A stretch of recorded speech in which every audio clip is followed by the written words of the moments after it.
Almost everything we do tonight is going to be theater of the mind. But I did install a new thing called Conversation HUD that I haven't messed with at all. So we'll have to see if it works.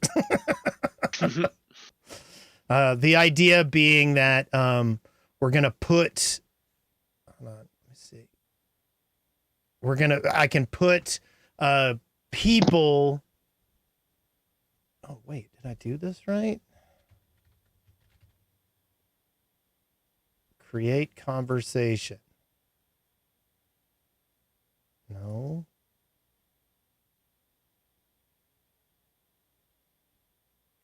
Whoa, that's a new party thing. What? I clicked the little icon of the 4 men and there's a overview of everyone in the party. Yeah, no, that's always been there.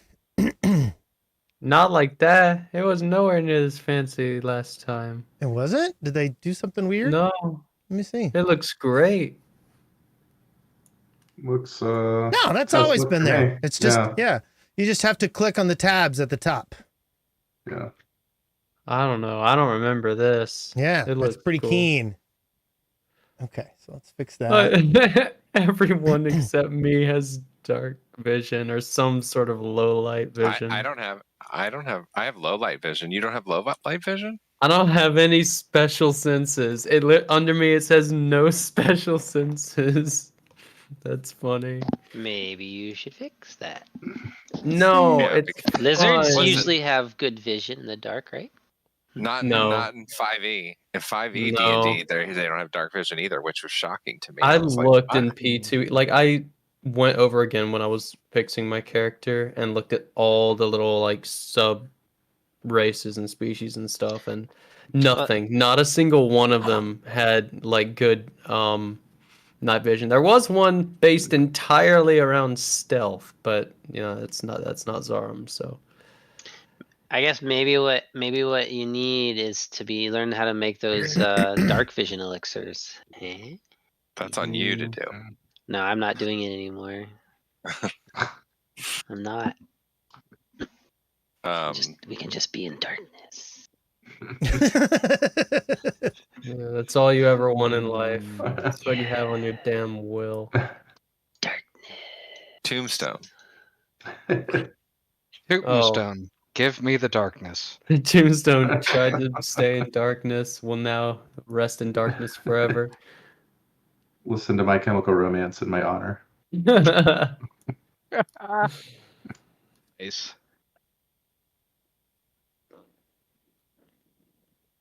Okay, I gotta check something real quick. Yeah, I am on my laptop. It may turn out that I'm experiencing small lag issues, so I might need to switch rigs. Okay.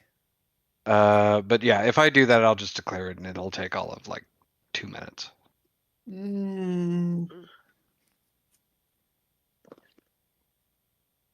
Has anybody else been bitten by the Balatro bug? I don't even know what that is. I'm waiting until I finish Darkest Dungeon 2, and then I'm Is it real? It's Actually, guys, give me 2 minutes. I'm gonna do that now. I don't think this is gonna resolve the way that I want. I'll be right back. It's a deck builder roguelike that uses a standard deck of cards and poker hands. And it's very simple, but oh god, is it addicting. And everybody told me how addicting it was, and I was like, it doesn't look very good. And then Dang, here I am. Flack is an AC of 19. 19. Oh, actually 3 Dexterity. people do. Ashmog, B, and Flack. Mine's at 19? Hmm? Mine's at 19? That's what it says on here. Yeah. It says you have an AC of 19. I'll take it. That's really high. Surely. Okay, I've got 2 broken things tonight. Hooray for me! Oh, what's broken? Just some stuff I had planned. Um, Oh wait, this is old Zarum. That's why his AC is so low. yes, Wait, let is me fix that. Hold on, just no. The one in the party should be new Zarum, but the one that's here. Hold on, just 1 second. Triggers, actions. Delete that. Oh no, yeah, add. no. Okay, this is the right one. You're right.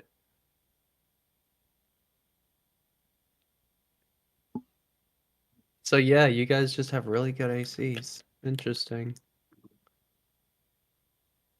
Flack is so poor compared to everybody else. That tracks though. You can see his gold on there? On stash, you can see. Okay. I think it's like the combined value of all your equipment too. So I don't know. Oh. So when you click on Zarum, it should go to the new character sheet now. Okay. On this page. Yeah, it does. Okay. So Whoa, Zarum's rich. let's see how this is going. First off, when we last left our heroes, you guys had walked into the Gauntlight base and the Gauntlight ruins, and a bloody figure came up in the middle of the room and began screaming and sucking your blood out of you. Ew. You guys ran up to the top of the Gauntlight, and you looked out over the swamp, and you could see Otari down there, and you saw this glowing light swirling in the Gauntlight. You then went back down and attack and Ashmog. Wait, do we have Ashmog back, by the way? No, we don't. I'm going over Hold this on, without hold on. Can you Okay. hear me? Yes, I can. Yep. All right, cool. I'm Okay. just having issues with Foundry, and I should be right back with y'all. But yes, I came from the top rope. Yes, he Dropped came the from the elbow. top rope and dropped all the way down the height of the stairs and landed on the haunt's head, dispersing it. Then someone took their bedroll. Was that what it was? It was me. Yeah, I used my bedroll to sop up the blood. Yes. Throw it into the lake, into Yes. the swamp. So you cleaned up all the blood and threw it out into the swamp. You explored a little bit more and you found the boathouse where the Osprey Club members had landed and what appeared to be a cave that they went into. You then lowered the goblin down into the hole. Which didn't go very well because something large, a river drake, swam out as you pulled Flack back up to safety, and you fled inside the Gauntlight ruins and hid until the drake appeared to go back into its home. I mean, it went better than it could have gone if we weren't being so careful, but yeah. Oh, yeah, we all could have died. Yes. So then you guys headed back to town and brought the boat back for Yinya's Mara so that she could see it and know that you guys had started finding some clues about her boys. So I'm going to go ahead and activate the Otari map. Everybody can go ahead and click the rest for the night button. If you don't have a rest for the night button, you can get it from Click. the compendium. Click. Click. Select one token associated with the. Yeah, that's you gotta be you. Mind. Oh, let me activate the Otari scene before you do this. That's kind of silly. Okay. We'll also have to do Yes, the- there we go. So now we just need. What are all those buffs, Calcifer? Concealed, blood shadow magic. Yeah, we need all this is Courageous gone. anthem, Well, liquid one of them I leave magic, on resist- because I just put it on at the beginning of everything. So. Yes. So I'm going to go ahead and remove everything except for your Shadow Blood magic. I actually shouldn't have this anymore. Yes. Is We that still have me? one player who hasn't clicked. Me. I'm old. Yes. Oh, yes. It's you.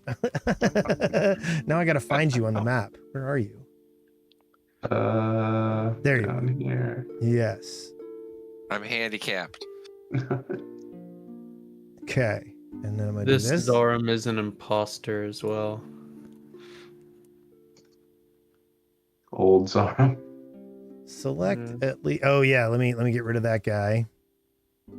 And let's get new Zarum out on the board. There we go. There he is, as a big man. Now I have to. For some reason, I can't. Let's see. It won't let me do. Let me. It's not letting me do the thing. So what I'm gonna do.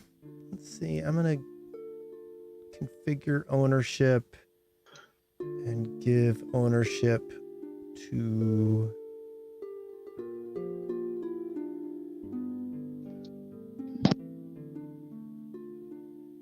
I should be able to mess with this. That's really weird. Yeah, select at least one token associated with a PC. I have one. Okay, this is what I'm gonna do. Calcifer, I'm giving you ownership over B's token for now.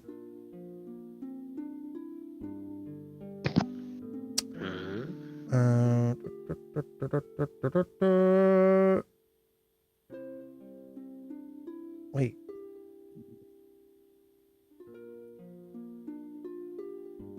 Is B not able to use their No. token? We B cannot log into the thing tonight. Cannot log into the VTT. That's what I was trying to work out today. Okay, so you temporarily own B's thing. If you'll select B and click the sleep for the night button, that would be awesome. Select sleep. There. Oh no, that's still doing Oh. Calcifer. Weird. I don't know. Give it to Stan. Let Stan try it. No, Sure. if it's not working, it's not working. Let me pull another. Well, I you can't like, access the character sheet. Oh yeah, really? You can't actually select him like that. Yeah. Like I can select myself, right? But not any other player. I think that's by intention. Yeah, it's set up that way. Actually, that's not true. Oh, you know what I didn't do? I didn't- I can select Zarum. That's pretty funny. Here you Me go. too. There I you also go. have control over Zarum. Try now.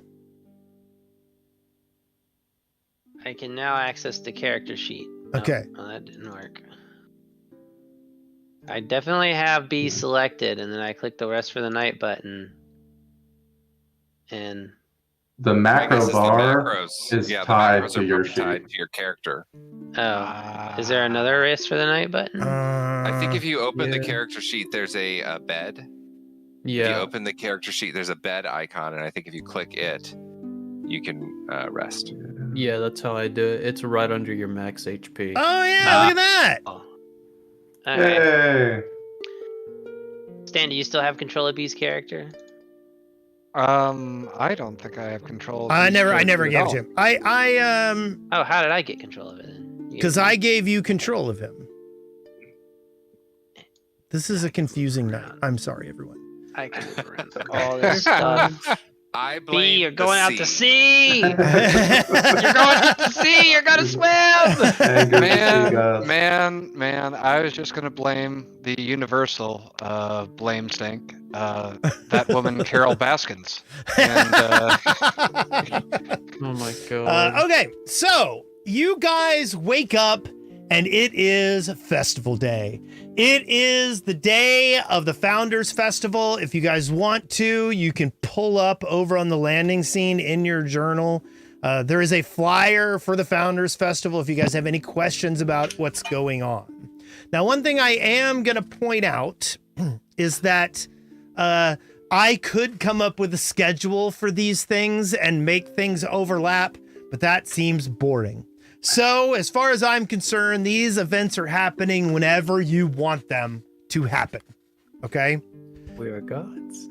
So, and that way you guys don't end up going, well, I can't do the thing I want to do because I'm doing this other thing. I will ask you guys to split up for a couple of events.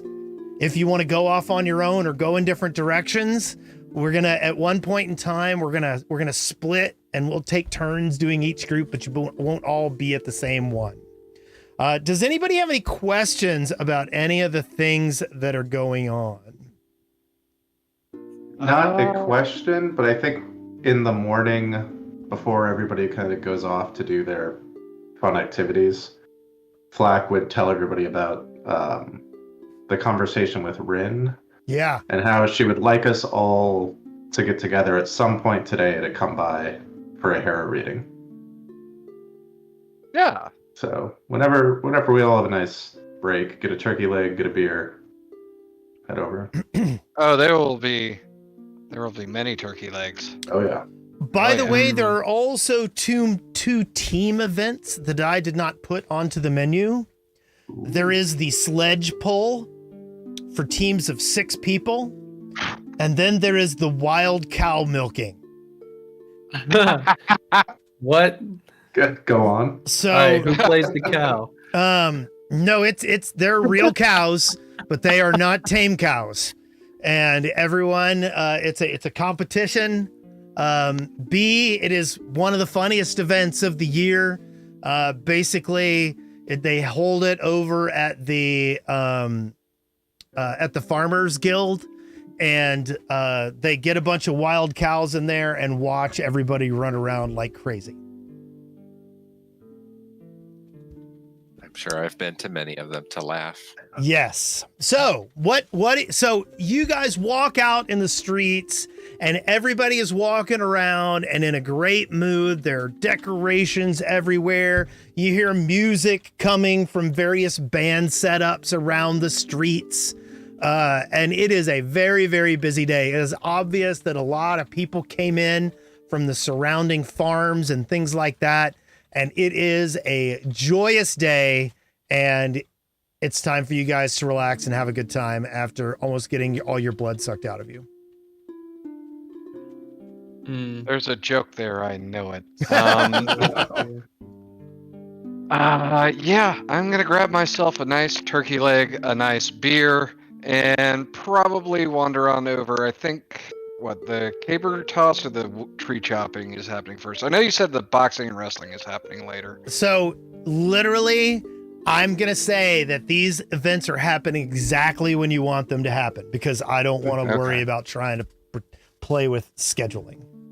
Oh, yeah, then I head over to the caber toss. We'll work our way down. Is anybody else interested in going to the caber toss? Yeah, I'm probably gonna try and be buddies with Ashmog and go grab drinks with him and all that cool stuff and follow him to whatever event he goes to. Be that. Oh, I don't know if you want this meat, little man, or little lizard friend. This meat is already dead. Just this once, I'll make an exception. Okay. So you head on up to near where the Giant's Wheel is. Okay. You head up the Flumeway Road, and up there near the Giant's Wheel, they have taken a lot of the logs from the flume that have come down, ones that would normally go into the mill. They have taken them out and put a bunch of logs next to the field over by the Giant's Wheel. If you want to just take your tokens over here. Is everybody going to go and watch this as the first event of the day, or do you guys want to split up? I'm gonna go watch. Yeah, Well- did Ren say that she wanted us all to come together, or just all of us come at some point, but that we don't have to come together? What Good question. What She did wanted Rin you, she say? wanted you guys to come together. Okay. Okay, She then I'll go watch the toss thing. yeah. Toss me. Okay. I've moved you over there. Calcifer, you joining them? Yeah. Okay.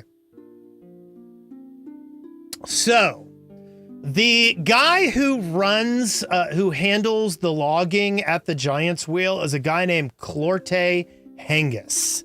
Let me pull up his picture. Burp. All right, 15-year-old Stan's gonna come out for a minute. His name is Hangus. Here is Clorte Hengis. He is an orc, and you actually know him from he used to be a competitor in the gladiatorial pits in Absalom, and Clorte Hengis retired from being a pit fighter, okay? And he was known as the lumberjacker because he had a huge axe. So ironically, he moved to Otari and started working in the lumber industry, okay? And he loves working there, and he's got a generally good disposition. But when you guys walk up, the most hilarious thing is he's getting a lot of these big logs in place for the caber toss, but you notice that he's got the lumberjacker like tattooed across the back of his shoulder blades. Man, God. he didn't think through that name very carefully, did he? No, he Maybe did not. did. Maybe he did. Yeah. They call me the lumberjacker. So Which means he jacks lumber. Oh yeah. Maybe he and I know. Maybe he and I know each other very well. How much lumber does a lumberjack jack? A lumberjack could jack wood. I don't know. Maybe we should find out. So a lot No, of the answer is 42. All right, anyway. So you see a lot of the local like lumber workers and things like that have come by. Some of them are very interested in competing, but some of them are, even some of the big guys are like, this is my day off. I'm not doing any work. So they bring the cabers out. And what you're going to do is pick the biggest one you think you can throw. And then you're going to throw it. Okay? And it's going to be an athletics check. So who wishes to participate? Ooh, yeah. Let's alright. give it a whirl. Let's absolutely give it a whirl. Mr. Athletics check. Here we go. Okay? I'm dragging Calcifer over since he's hanging out in town. Okay. So what's your athletics? 18. 18. So you get an 18 for your first roll, correct? Yep, correct. Okay. Your second roll. Oh. Second roll. Okay. So Zarum gets, what does Zarum get for his first roll? 15. 15. Okay. That's not horrible. No. But there are some awfully big guys competing, and they are tossing these giant logs with relative ease. Bears. Are they wearing shirts? Huh? Are they wearing shirts? I'm asking for some research. some of them are, some of them are not. The key question is how many of them are wearing kilts? Yeah. Okay. All right. So you said second roll? Is that Yep. correct? Let's see your second toss. Oh, look at that! Ooh. What'd you get? Smog. 27. 27. You launch this thing, and everybody just starts howling and hooting and like, woo! And Clorte comes over and slaps you on the back and goes, now that was a throw. Yes. Okay? Thank you. Very nice. Zarum, what's your second throw? Let's see what happens. Oh, no. I just throw a stick. Yep, I'm like, yeah. you start to toss it and you don't quite have the balance and it falls over and it does not go very far at all. Okay, so we get to the last round and right now, Ashmog is in first place. Yes. Yeah. So all I right. think I might be able to help him. I have a spell, like help him ensure that he does very well. Okay, so I'm gonna say this, okay? If anyone catches you casting a spell, it probably won't it's look very cheating. good. Hmm. Yeah. Okay, Because not Yeah, everybody's I got a probably know magician that. buddy. I probably know that. Yeah, I won't interfere. I'll be good. Okay. Yeah, just, play some bagpipes. It'll be all good. Okay, so it's time for your last throw, Ashmog. What do you got in you? All right, here we go. Oh, Decent. it Not fit- bad. I don't know if the die did the 22. same thing to you, but it It was on teetered. a 20 and teetered onto the Oh, damn. 22. Okay, Zarum. All right, let's do it, baby. Not enough. Oh, no! Oh, no. Oh, you Well- almost drop it on your foot. Caber tossing is not your thing. No, it is not. I'm the medicine man. I don't dabble in throwing logs. What do you mean? That's that guy's job. Ashmog is the muscle man. All right. So, I mean, It's clearly. okay. You did put in good effort. Good so job. right now you're in first place, and then a lone guy comes up. It's the last throw of the day. Let's see how it goes. And he flubs it. The last lumberjack guy comes to do the caber toss, and it completely just falls over, and it does no. my luck. And everybody comes gathering around Ashmog. Ashmog, you have won first place. Yeah, Ashmog. Ashmog is Yeah. master of handling wood. He's our bro. He's our bro. He's very practiced. Everyone is very excited. This is the first time you have really interacted with Clorte, and I always put the accent on the E. I don't know why. It's probably actually Clortangus, but for some reason I always put the accent on the E. Anyway, he comes over. He hand delivers the prize. You get 10 gold pieces. Oh, Awesome. He hand delivers the prize. He goes, "That was an excellent throw." He goes, "If you guys ever need anything, feel free to come by. This was an amazing show. You did a great job." Excellent. So in I don't know exactly how to describe this, but in Orcish, trying to, as best as I can, a little bit of meta, thanks, brother, and shake his hand. Okay, yeah. Yeah, Go look him in ahead. the eye, that kind of stuff. Yeah, go ahead and make an impression on him. Okay. Make an impression. That's in the macro bar, I assume. Not seeing anything under M. Might be. Let me see. Hold on.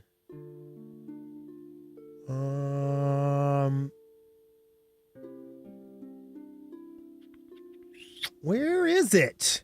It should be here. Let me see. Demoralize, disarm, escape. Let me try. Make an impression. Okay. Go to. Let me look at your character sheet. There we go. Bam. There you go. I don't know if there's anything you can click there though. Yeah. Okay, it's just a diplomacy check. Gotcha. Okay. Boop and boop. Ha! Oh. Oh no. He catches you trying to use your racial bond to bond with him. He's not very impressed with that. He goes, "Good try there," and then he winks at you and he goes, "Brother." Yeah.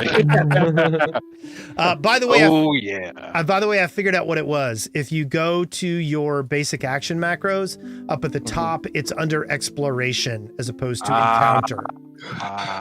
Okay. Got it. And then there's also some downtime ones. Subsist is making a living using your skills. Right. Hey, I'm not too bad at that. I don't know why I'm so good at survival, but I sure am. It's probably because your nature is good. Okay. I do have 10 nature, and I'm an expert at nature. So you guys And end medicine. up palling around there for a little bit. Ashmog makes a lot of friends, despite not making a personal good impression, he made a professionally good opinion to Clorte. And I'm going to mark down that you guys have a good standing with Clorte. Okay? What do you guys want to do next? Well, I've done one of my things. You guys go ahead. I definitely wanted to visit the potion guy but I don't think that's an event or anything, right? He's just going to be in the market. Yeah. Yeah. To try, he encouraged us to come by, so. Yeah, we could. I mean, I do need to refill, so. Are the flume fights near here? Or are they down? Yeah, no, the flume fights are here. That is basically a battle on the way down. So you see the piece of thing here? They open the gates with 2 logs in the pathway and send them down all the way to the ocean. And you each stand on one of the logs and try to survive all the way to the end. Oh, let's do that. What the fuck? Yes. Hell yes. I'm in. That sounds like a wonderful time for me to roll poorly. That would be hilarious. Now, this doesn't have any kind of prizes associated with it. It's okay. The prize the friends we make along the way. Mostly what this is for idiots who work in the lumberjacking trade to like show off to their friends and one up their coworkers by beating them on the way down. Wes, I'm already sold. You don't have to talk about it anymore. So for the most part, it's gonna be combat, okay? And what we'll do is there are like 3 things you can try, okay? You can basically try to push the person on the other log. You can you can hit them, you can shove them, you can try to trip them, but you also have to pass your acrobatics check. So I'm really good in acrobatics. Yeah, I am crap at acrobatics. me too. And it's just one person to each log, right? What? Yeah, 2 logs go down, 1 person on each of them, and they fight on the way down. I mean, we're not gonna die, so there's no bad reason to not do this. I say the more the merrier, man. Yeah. Yeah. I mean, I'm willing to do it. I'm just saying that this is not necessarily my skill set. I think B wants to do it just to show off her acrobatic skills. Dancing the whole way down. Yeah. Okay, who are you gonna challenge? Who do I choose from? I mean, you can choose from your friends. Oh. You can. There are a bunch of randoms standing around, but they're mostly like lumberjacks, like waiting for their friends to fight. Little gnome. Are we gonna do it? Me and Zaro? Go for it. B versus Little gnome, I choose you as my enemy. It works for me. Okay. Yep. You guys get This up. is going to You be guys, bad. you guys are set up in the flume. They have a gate set up, and there's an area where they get 2 logs all positioned, and they have set up some temporary railings on the sides that you kind of hold on to it while the logs are sitting there floating. These are big logs, okay? You guys recognize that there's a reason that there is a cleric at the bottom of the flume, okay? There is a chance you could be caught in between these logs and squished, okay? I'll be So fine. I'm good at healing. I have a Other D20, so people. I can roll the die if somebody can just reference what my modifiers are for certain things. So Okay, yep, we can do that. I have some agency. Yeah. Ashmog, if I think Calcifer, I think you've got access to B's character sheet. If you'll pull that up and answer questions when he has questions. Sure. Who does? Calcifer has Calcifer. ownership of Oh, B's okay. character I sheet. can always just click a button. Yeah. Oh, look, acrobatics roll. But I brought a die. I Yeah, haven't no, he's done got to it. die. You Oh, just gotta, yeah, you can. he just you needs can to do know your the own die. modifiers. Yeah, I just need to know what to add to it. So Okay, so you guys get up onto the logs. Now, this is the way this works, okay? You're able to stay on the log with an acrobatics check of 15, Oh. okay? Mm-mm. If you beat a DC 20, then you won't be flat-footed, okay? A critical failure means you fall in between the logs. Okay? So 5 or less. Yes. Calcifer, if you just want to tell me what my acrobatics mod is, and then +6. All right. Your acrobatics is +6. Your Okay. athletics is +2.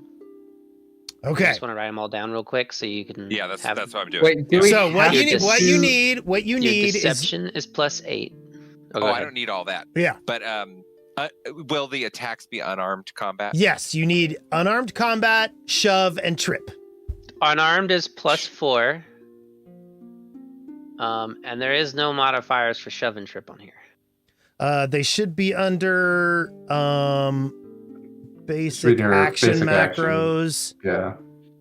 Oh, so I have to. Oh, but those will be Calcifer's. Shove is a Yeah. +2, trip is a +2. Got it. Unarmed attacks it is. Okay. Not reflex. Z reflex. So, Get- here we go.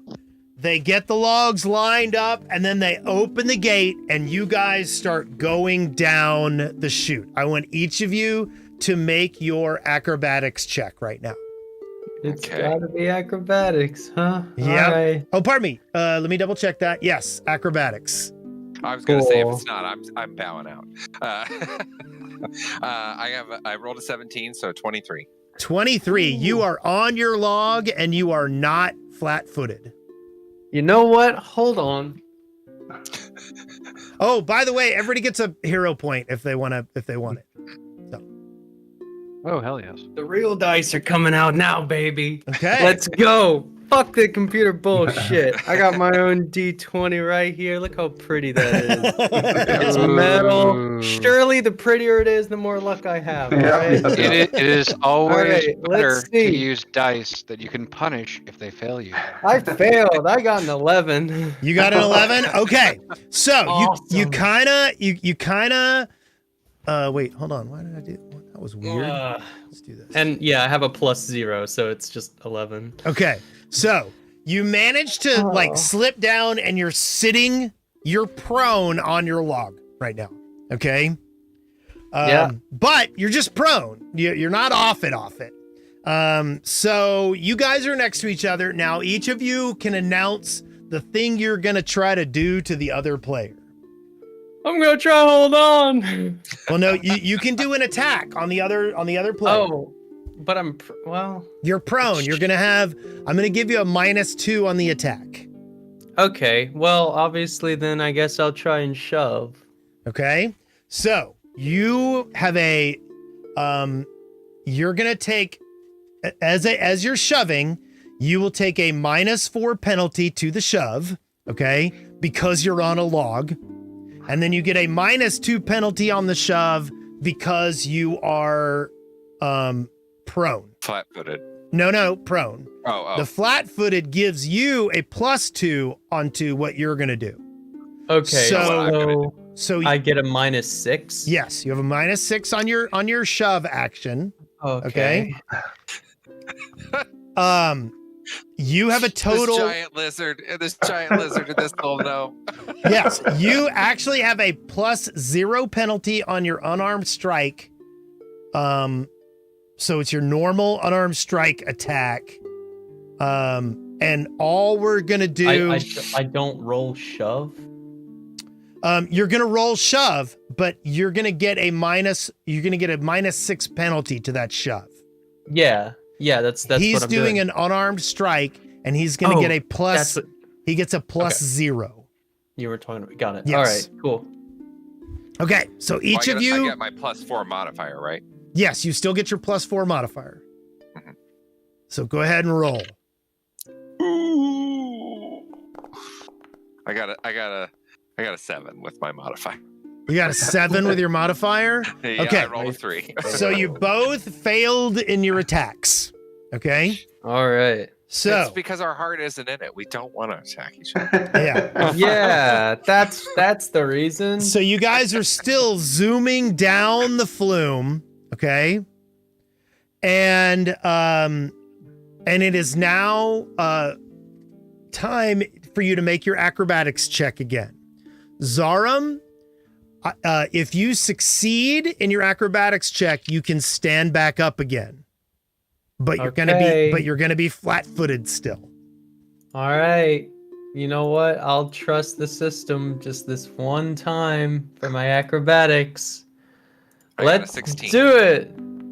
All right. Oh. No, that's a 13. Still failed. Wait, you have a +0 in your acrobatics? Absolutely, I do. Okay. Oh. So you That's why your are, AC is so you low. are still on your butt, riding down the flume on your log. B, what did you get? I got a 16. Okay. I rolled a 10. So you are able to keep your footing on the log, but you are flat-footed also. Okay. Now, so Zarum, you're both flat-footed, meaning you're off guard because you're too busy balancing. However, Zarum additionally has a -2 on all his attacks because he's sitting on his butt. What attack would you like to do on each other now? Shove again. I'll do unarmed. I mean, it's my biggest modifier. Okay. Another -6. Okay. Yes. You still Okay. no. You only have a yes, you still have a -6. Yes. And I have a -2. You have a no, you're at +0. What isn't the flat-footed? Doesn't that give me? No. That affects your AC. It's not. It has nothing to do with the roll. Got it. Right. Man, I just can't do this, huh? I rolled a 12. Okay. So B misses on the second unarmed strike. What about you, Zarum? How did you do on your? I see a 19. Let's see what happens. What? That's an 8. That's Yeah. what I rolled. I rolled an 8. So Okay, so yeah, Twins. that's Twins. Both Yay, of you I miss your matched. attacks. You continue to slide down, and it is now time for you guys to do your acrobatics checks. Okay. Okay, Let's see. 22. Acrobatics. I'm going to. All right, let's do the real dice. 5. Okay, that's a critical failure. That's gonna Oh. fail. Zarum no. falls off his log entirely. However, he doesn't fall in between the logs. Okay. Man. So B, you've got one little stretch longer. Let's see if you can stay on your log. Go ahead and roll your athletics check one more time.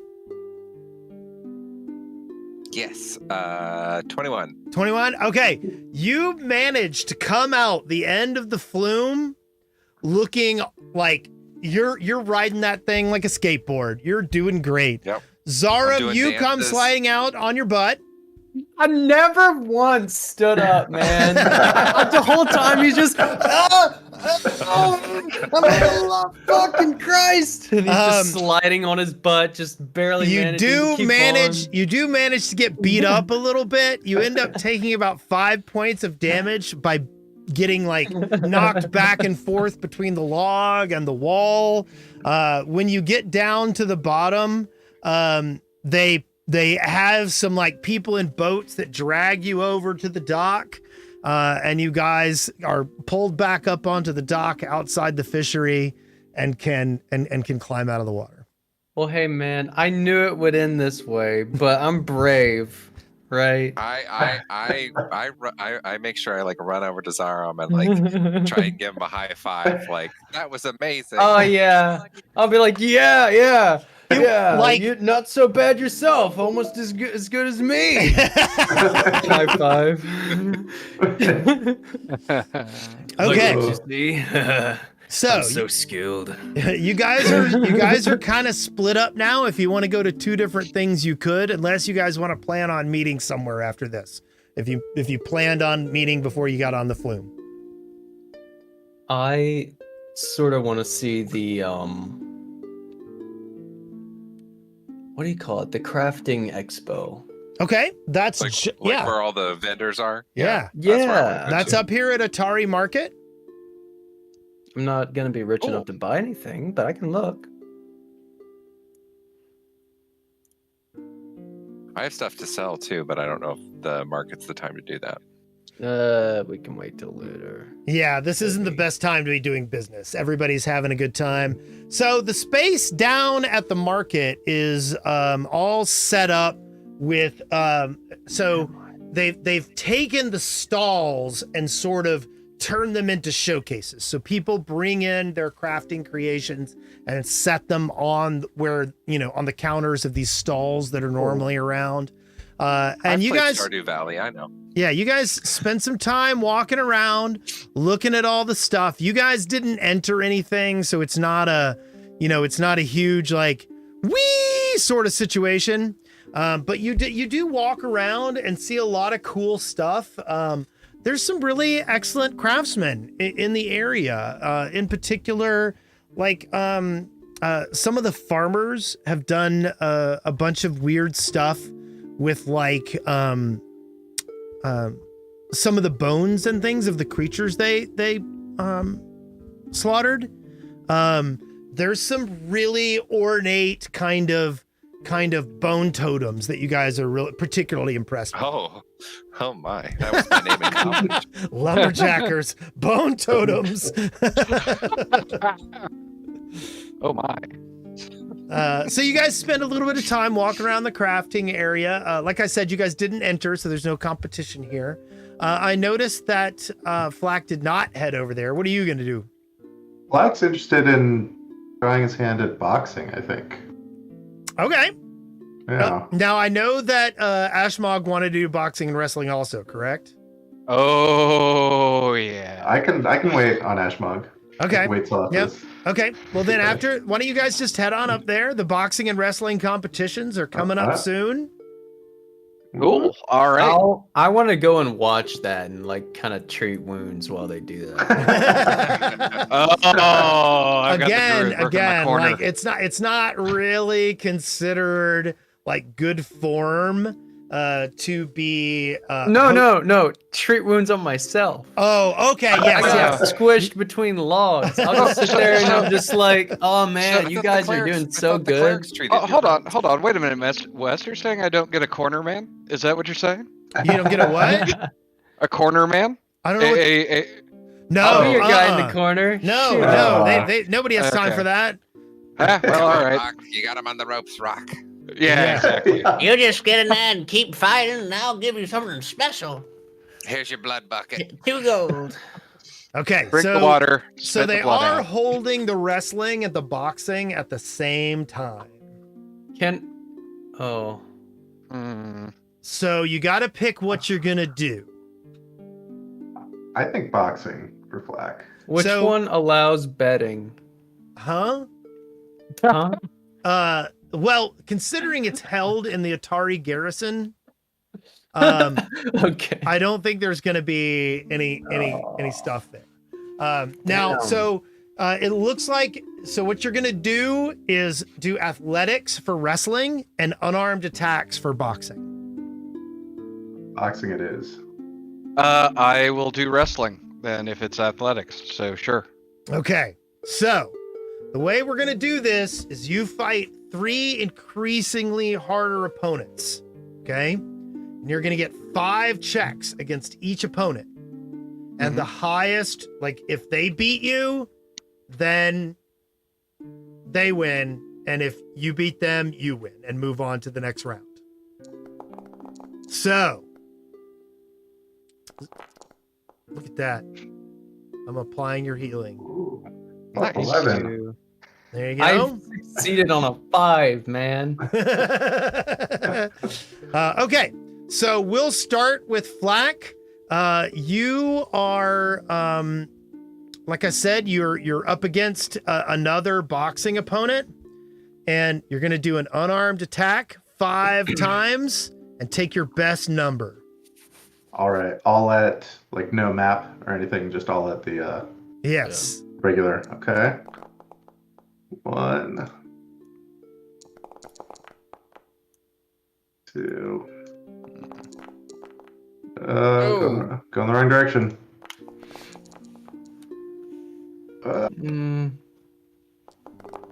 So it looks like 20. Oh. Oh, no, that's a bad Hero round. point. I'm Oh, hero God. pointing that last one. I'm Yeah, hero he pointing cleans it. your clock on that one. So here we go. Oh, you're using hero point on it. Let's I don't- see. Hold on. Yeah, man, 13 is the highest of the die out of all of those. Out Wait. of 6 rolls. Where's my? Hold on. I'm not Are pulling you up. taking the lowest? No, it's your. We're Oh. doing a. So here we go. Hold on. Roll D20 plus 5. Okay. First round, he doesn't do that great. Second round, he doesn't do that great. Oh, So wait, I'm when- sorry. We compare the individual rounds. I apologize. So you clean his Okay. clock the first round. You clean his clock the second round. Okay. Oh. He wins the third round.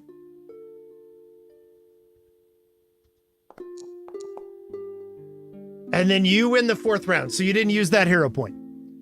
Oh, I'll you think of that. knock him out in the fourth Sweet. round and you move on. Yeah. Okay. Woo! So it's the first round of the wrestling Okay. competition. Do do do do. So you roll your opponent rolls a 13.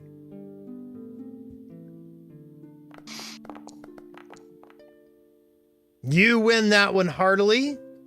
Nice. 23. He won that one. Hmm. Why do I have you selected? That doesn't look good. There we go.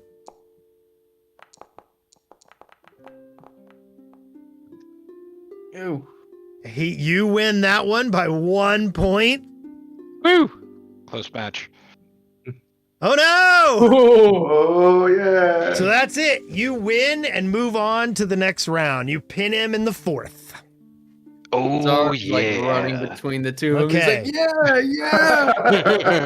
Black, it is the second round, and you're the second. This is the semifinals, and you are up against a slightly bigger competitor. All right. Oh, 13. Ooh. Okay, you win the first round. Yeah. got nothing on me.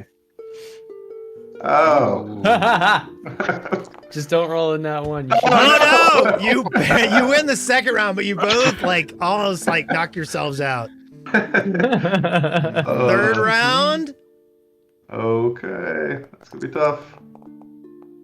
he gets you in the okay. third round. Fourth round. Oh, come on, man! Oh. Fourth round is a draw. Fifth All right. round. Oh, come on, come on. Ooh. It's 2-2, and they have an overtime round. Here you go. Oh! And you pull it out. Yes! You get into the finals. Ashmog, Yes, Fleck! you come up against this hulking Leshy, which kind of surprises you. You're a little surprised to be fighting a big tree. Hey, that's all right, Big Oak. That's all right, Big Oak. The bigger they are on he- holiday. Oh, you're gonna make them fall. Oh, or not. Never mind. You And fuck. he makes a mockery of you in the first round. Oh my god. Oh, Booyah. First round was all he had. There you go. He's tired himself out. second round, you've got it. Third Oh. round, he's got it. All right. Damn.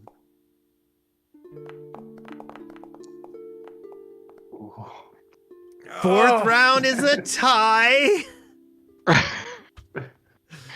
Fifth What is the round, score now? 1-1? no, 2-1. Ah! So it's 2-2. Okay, you just come back. Overtime You got round. this. Here you go. You got to beat a 21. Oh. Oh. Hey! Yes! Okay, you guys are both in the finals. You look over, Flat kind of knocks his hands together and smiles at you, Ashmog. Now you're up against an even bigger guy. This guy probably weighs about 200 pounds. He's really quick, Oh my god. and I he weighed- comes out with an okay first round that Not you okay win. Fail. Oh. Oh, He not wins you. the second round. Ooh, I Oh, like that. I he's like rolling that. good. There you Not go. good You enough. win the third round. Ah. It's the fourth round. Uh-oh. Big money. He wins the Oh. fourth round. It's the fifth round, 2-2, and he gets a very average roll. Oh no! Oh no! He beat. No. So you Can I guys, hero point that? yeah, sure.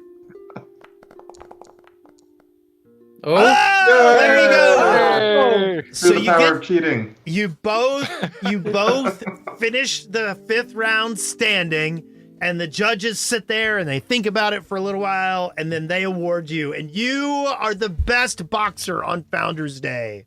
You get 10 yes. gold pieces. Oh, that is awesome. Okay, Proof Ashmog. that size doesn't matter. Ashmog All right. What we got? comes out with an 8 with a 22. Or no, what did I get? I got a first round's a tie. Oh man. Second round. Oh. Ooh. Ooh, okay. 1-0. Oh no. 2-0. Come on, Ashbog, you can do it. Hey! There you go. Out of Two- nowhere. 2-1. Ah, Hero pointing that. Hero point. Okay. Hero point. We're all using hero point. Oh no! Ah. So you go down in the fourth round. oh no. Hmm. I'm continuing with the innuendo. And he pins you, and but everybody is like cheering, and it's good energy. Lardis Longsaddle, who's the head of the Otari garrison, comes over and awards Flack his 10 gold and Gashmog 5 gold for getting in second place. Nice. You guys all get a lot of pats on the back. Everybody's really in good spirits, and you guys are now in good with Lardis Longsaddle. I console myself with a beer and grumble something about how I would have had it had he not slammed me through the Spanish announcer's table. Anyway. Okay, so you guys have done some physical stuff. Anything else you guys want to hit right now? Let me We look could at always what else. the reading, unless somebody wanted to do something else. Yeah, let's do the reading. I mean, we're all together. We're near her place. Okay. Yeah. Okay, you guys head up to Rin's Wonders. However, there is a preposterously long line. She kind of waves to you and gives you like the shrug, like, sorry. You guys figure that you'll miss probably 3 events if you stand in this line. Oh, we'll come back later. She lives here. Yes. Yeah. I'm She ain't looking going anywhere. at, Yeah, She ain't going anywhere. She's got no life. I'm looking at. Just lying about flares. I know. We do need to get in on one of those team events, I think, at some point. Yeah, let me see. Oh, there's an obstacles course. That could be fun. Oh yeah. The obstacle course. So the wrestling and boxing is done in like reminiscence of the Rose Guard, Valrajani. The obstacle course is done in honor of Otari. And Okay. it is set up so that the there was this time where he led a whole squad of demon assassins across the rooftops of Absalom to distract him while his allies were dealing with a cult leader. You've heard the song before. And basically there is a chase around the town, and it starts up at the Giant's Wheel. Yeah, I mean, I'm feeling Before better we after getting do squished. that, it starts at the wheel or the nook? It starts at the wheel. It Okay. ends at the nook. Yeah, let's do that, and then we can hit up Malagoy. That'd be fun. Yeah, and B wanted to. Oh, the nook. I'm thinking of the casks, crow's casks. Yeah, Yeah. never mind. Yeah, which is Magaloy. Yeah. Yeah, Magaloy. Sorry, yeah. No, you're all right. Yeah. Okay. So who wants to actually do the obstacle course competition? I'm guessing there's going to be some yes. acrobatics. So Yeah. acrobatics, athletics, reflex, stuff like that. Yeah, I'm and in. probably some stealth. My background is acrobat. That is my background. So Okay. obstacle course sounds right. Put me Oh, on no. Ninja Warrior. I'm definitely not gonna keep up with you guys, but I'll try. Okay. So Like, B's all of B's these are, gonna like, do this as well. athletics, You guys and I'm go like, up. medicine. You guys go up, and the first thing that you guys have to do is it starts actually over across on the other side. I'm moving you over there. The first little bit is you have to run across some uneven logs that are set up across the river here.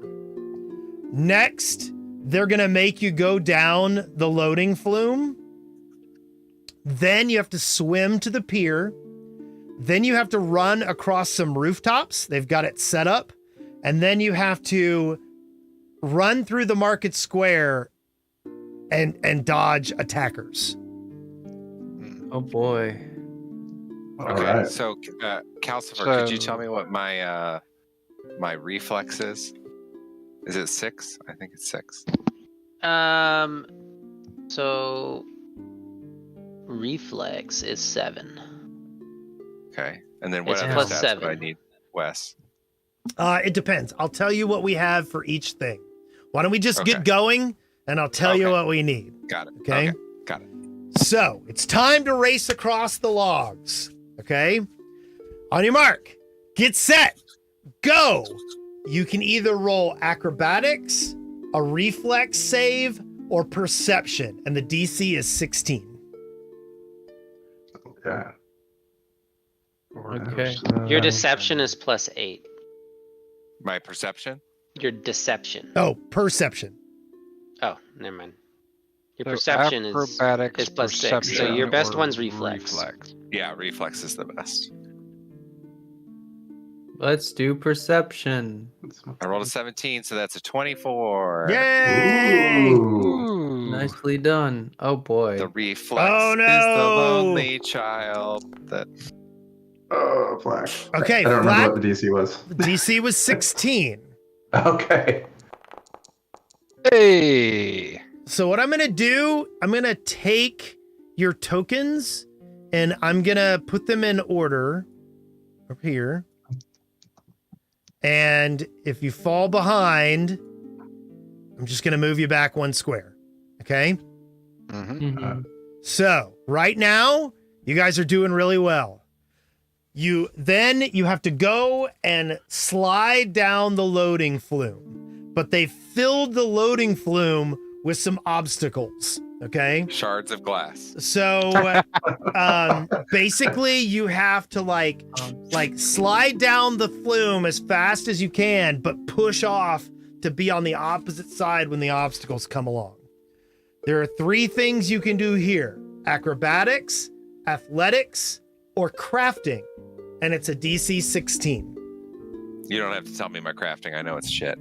Yeah, same here. All right, I'm rolling athletics. Let's go. Let's go. Let's Awesome. go. Come on, no. Yeah. Okay.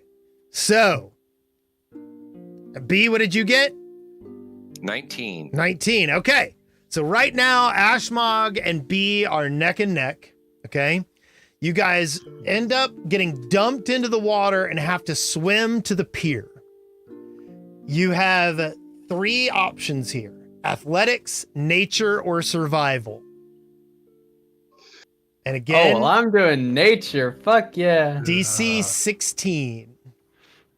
Oh, I'm. There's no way I can fail, right? Okay, Oh there my you go. god. Yep. I'll just roll. I don't think I have high nature or survival. Okay, Flack, you stay in place. That means I got a crit success because that's 26. Calcifer, what's my nature or survival? You don't mind? Your nature's plus 0. Your survivor's plus 0. Yep, that's what I thought. Let's do So- this one. I got an 8. Oh. Ooh, 14. Ashmog falls behind. Okay, so now Flack and B and Ashmog are all at about the same. You have to climb up ladders and suddenly you're on the rooftops and you have to jump from rooftop to rooftop. Okay? You can either roll acrobatics or athletics. All right. I know what Let's I'm doing. see what happens. 24. Not bad. Okay? You guys all make it, We're so good. right? 1, 2, 3. And now it's B's turn. What'd you get? I got 24. 24. Okay, you guys are doing great. You hop from rooftop to rooftop. Now you get down, that you have to jump down into the market, and there are children with little balls of cloth soaked in dye, and they're hurling them across at you. Okay, and you have to dodge. You can do It's paintball. you can do perception, reflex, or stealth. Ooh. Perception for And the me. DC is 18. We can use hero points Oh here. Ready? god. Of course you What? can. Nobody Oh hit my god, Flag. I need to Flag mark gets off. 30. Yep. Bro. I actually passed too. 23. I need to mark off a hero point. Okay. You only had one, so it goes back to 0. Yep. I got a 17. Okay. That fails. You fall behind. Oh. So now it is Flack and Ashmog in the lead on the final sprint up the hill. And it's going to be athletics. Oh boy. God. Ashmog's got me in this. Let's see, athletics. Ooh. Oh, buddy. Ah! Oh! So, Oh. okay. Hmm. I need an athletics check from you, B. I got a 6. Okay. So, you guys come running up the hill. Ashmog and Flack are in first and second place. And they are sprinting, but the little legs can't quite keep up. And Ashmog pushes up and wins the entire thing, with Flack coming in second. There's about 4 or 5 people that kind of file in after that, and then Zarum, and then a couple of people, and then B. But Dead last. no. There are plenty of people behind you. Do not get me wrong. Okay. But Okay. at the same time, like the what's the term I'm looking for? You got all 4 of you were like in the top 12, which is pretty when you have impressive. adventurers against commoners, those Yes. people have what, 2 hit points?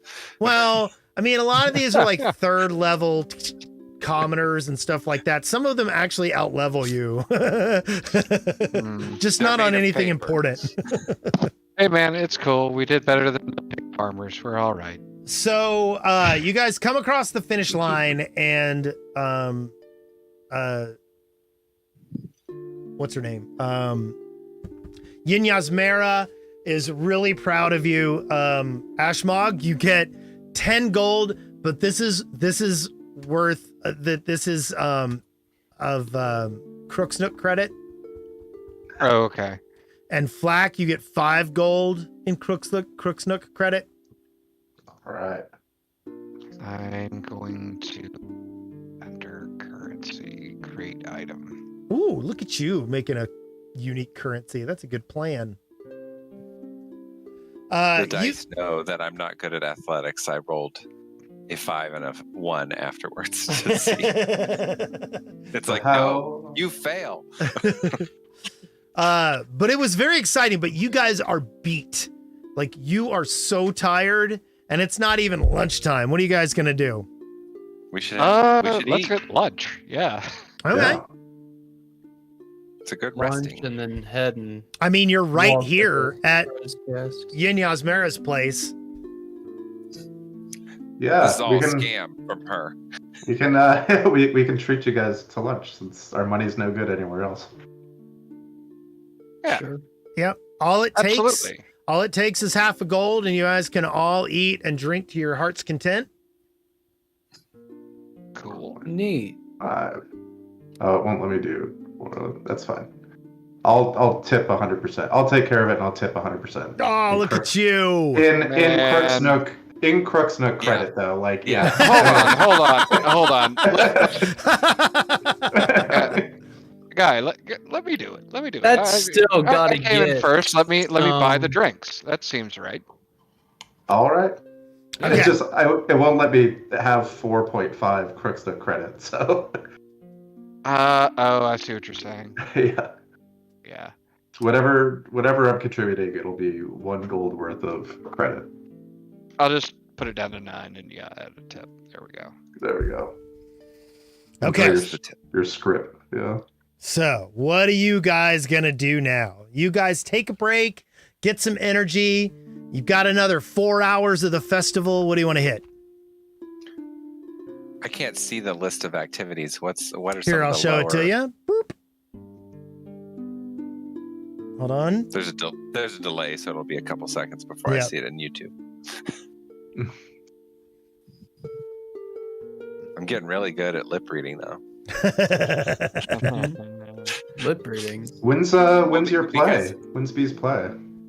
Probably the That end of the is, night. yeah, that's at the night. That's at the Founders Festival meeting. Gotcha.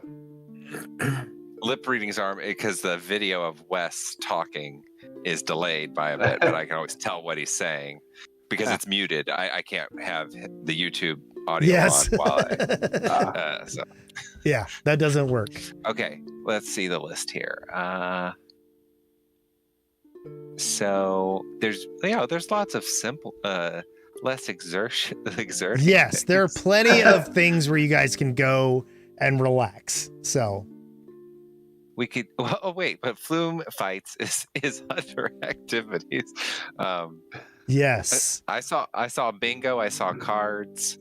I'll do some chess. Okay. The only things on my list left to do, and we can do whatever, right? Tree chopping and experimental beverages sounds Yeah, fun. experimental beverages. Yeah. Okay. I'm really good Mhm. at chess. Let's do that. Okay. Do you want to split up? That's what Zaram's doing. You want to split up? Sure. Yeah. Okay.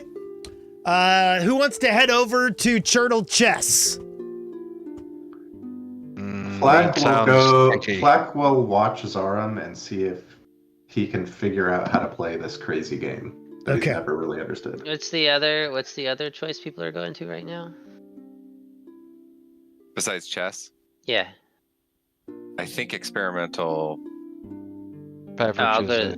I'll go to the chess. Okay. So you head over. The chess is being held in front of Churtle Mansion, okay, or Churtle Manor. Reb Churtle, let me pull up his picture. Is one of the is the head of Churtle Timber. Okay, he is known as a very shrewd businessman. And he walks with a cane, and a lot of people think he seems in poor health, but it's also kind of suspected that he's like playing it up a little bit because he's been running his company for longer than most people can remember. Okay. He has been around for a very long time. He's very shrewd. And basically what he does is on the Founders Festival day, he sets up a table right in front of the pond, right in front of his manor, and he welcomes people in to compete. And he's got a bag of 20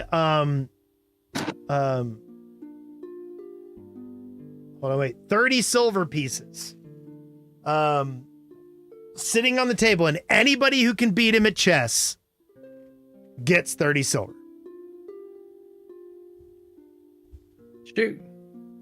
Okay. So the way we do this is it's like the wrestling, but it's best out of 5, and we're doing intelligence modifiers.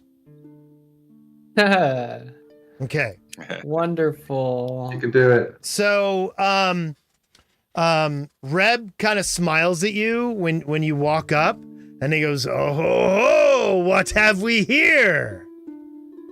No, not smart lizard, but I'll try. He nods. He goes, "Well," he goes, "as long as you know the game, it's free to enter, and if you can beat me, you win 30 silver." Are you ready? Good enough. Yeah. He makes his Let's do this. he makes his first move, and it's If not you a very lose to good one. me, You suck. No, I won't say that to him, obviously. How do I roll intelligence? Like what do I do for that? You can just take your intelligence modifier and do /roll DC or D20 plus your intelligence modifier in I'll just chat. roll a d20 because I have a +0. Oh. So Okay. Oh. So he quickly takes one of your pieces, and then he makes another move. Oh, and it's really good. yeah, that's not gonna happen. Oh. He's What gonna are you talking wipe about? the floor Oh, with me. you move a piece and take that move and put it into check. So he can't do what he Damn. was obviously going to try. So he makes another move. Oh, and you can see right through it. Oh, I know how to beat that. Let's see if I'm smart enough to actually do it. There you go. Oh. Okay, so it's 1-1. Cool. And he makes another move and he puts your king in check. But you see through it again kind of. and you block Yes. his move. Ah! He makes You can do another it. move. This one's pretty sharp. That one kind of came out of nowhere. I can't beat that. It's too smart for me. Okay. It's literally impossible. So it's 2 and Not 2. even gonna be close. And finally, he makes a move, puts your king in check one more time. And you Oh, flip you it did it. around on him. And you take his queen and beat him. Wait, I beat him? I yes. win? Yes. You Eat win. that, old man! He salutes you. He goes, "That was extremely well done." He goes, "You're a lot more shrewd than you look. We should talk later." Oh, thank you. I really enjoy doing chess. You know, me and my old man used to play this a couple times. That's why, even despite my clear lack of intelligence, I do have some game skill. But yes, good game. Good game, Mr. Chestro. Turtle, Mr. Turtle. Turtle. Yes. Sure.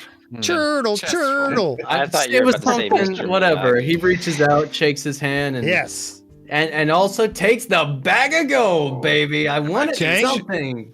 His, Turtle for the turtle club. Yeah, the turtle. So what? That's Flack, that's 3 Flack, gold, right? Because you said 30 Yeah. silver. Yeah. Flack goes up to Zarum. He's been watching intently. He says, "Tough break, oh boy. You'll get him next time."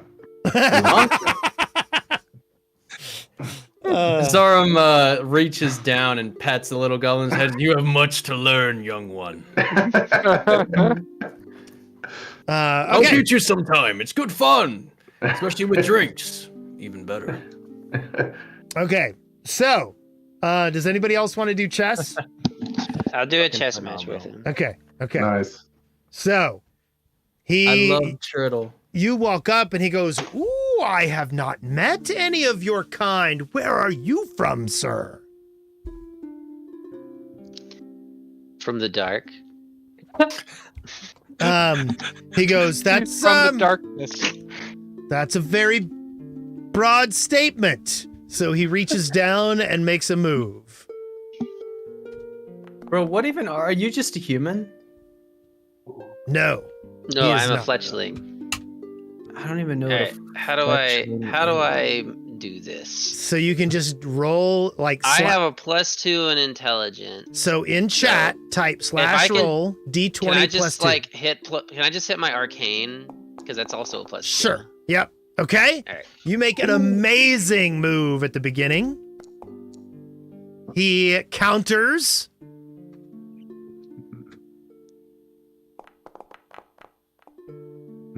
Successfully. He pushes his advantage very well. And then he puts your king in check.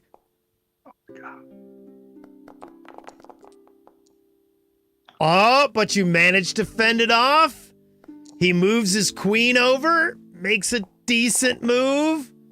Oh! You take his queen And now Oh it's my 2-2, correct? I think I so. think so, yeah. Here we go. Sudden death. Oh my god, I dude! move my queen, holy I take his shit. rook and put him in check. Yes, he 2 nat 20s in a is row. very impressed. In fact, he sits there for a minute and he kind of rubs his chin and he kind of moves his finger back and forth, like rewinding the play. He goes, well played, well played. And his servant brings you a bag of 30 silver. Nice. I add more money to my bag. Well, congratulations, gentlemen. You have revealed how we keep warm in Otari in the wintertime. What? What does that even mean? How do we keep warm in Russia? We play chess. Right. What are flume fights? Is that what we were doing earlier? That's the thing that they did earlier where they Okay. rode down the flume and beat on each other. Zarum also like happily like just slaps Calcifer on the back. He's like, yeah, Shadow Man with a little smarts. Okay, so you guys head over to Magaloy's. Or did you want to do something else while you were split up and then hit Magaloy's together? The only other thing that I wanted to do, if we want to split it out like that, was tree chopping. Okay. The tree chopping is over at Blades for Glades. Mm. So it's up here. You're welcome to go up there and compete. As usual, Carmen Rajani is being his asshole self. But his daughter is managing things and keeping everybody from, just outright punching Carmen. Gotcha. So what we're gonna do here is you're gonna attack a log. The log is hardness 5 and 40 hit points. What kind of attack? I have options. I mean, what do you want to how do you want to chop it? You're gonna do it with an axe, right? Well, yes, but I don't have the profile for. Oh, it's just like a general attack roll. Yeah. Like basically unarmed. Okay. Yeah. All right. Multiple. The AC is 10. Well, no. What I'm saying is I'm having a technical issue. Like Oh. I've managed to select Zarum and myself, and I can't. Okay, hold on just 1 second. Let me see if I Up at can't the- fix that. Up at the top left of your screen, hit the ruler that's like a L, Yes. and then Okay. click back on token controls, the little guy. That should fix it, and then you'll have Yes. to reselect your character. There. Yes. Yeah. There we go. Got it. I fixed All right. clicking on Zarum and taking control of him. Cool. Alrighty, let's chop some logs. Okay, you hit. There are no critical hits on this, by the way. Ash monk. Mhm. You do 5 points of damage, and the hardness is 5. Oh wait, you rolled for well- an unarmed attack. You need to roll for an axe. Don't you have an axe? So no, I traded that in. Okay, I'm gonna give you an axe. Well, an axe is just D12, so it'll be D12 plus 4. Okay. Yeah, but I'm gonna give you an axe. Hold on just 1 second. Okay, all right. Oh wait, not that. Boop.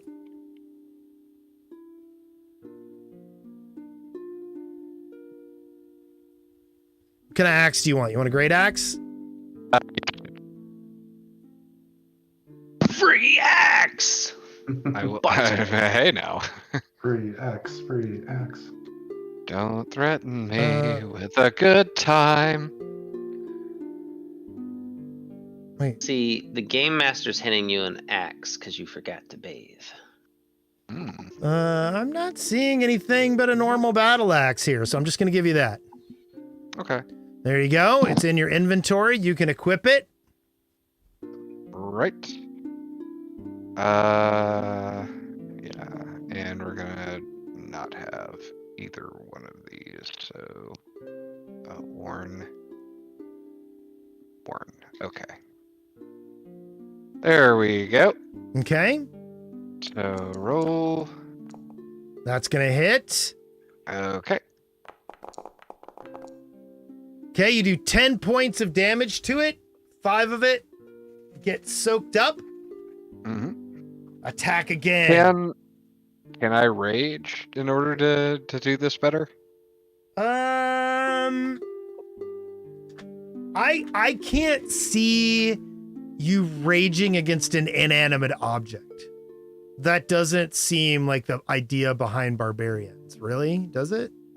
I mean, that's fair. That's a fair Yeah. ruling. I'm just saying from personal experience, I working in IT, I definitely get angry at an inanimate object. No. We're Okay. gonna say that you can't get the magical benefit of the rage. God. Yes. Okay, cool. All right. Okay, that's a hit. Boop. Okay, you do 7 more points. You've done 12 total points. Okay. That's gonna hit. Nice. Okay, that was weird. Oh, Ooh. look at you.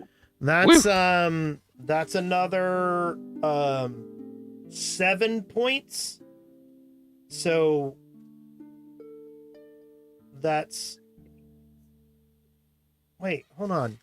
7, 2, and 5, right? Yeah, 5, 2. Yeah. Yeah, 7, 2, and 5. So you've done So 14 14. points after 3 swings. Okay. Not bad. You And are just almost halfway through the log. keep going. Yeah. Oh. Okay. That's a good hit. You are up to 26 points. Sweet. All right. You hit. You are up to 31 points after 5 hits. Alrighty. You hit.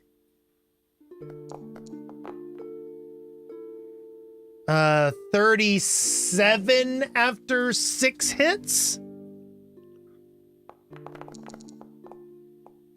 You hit.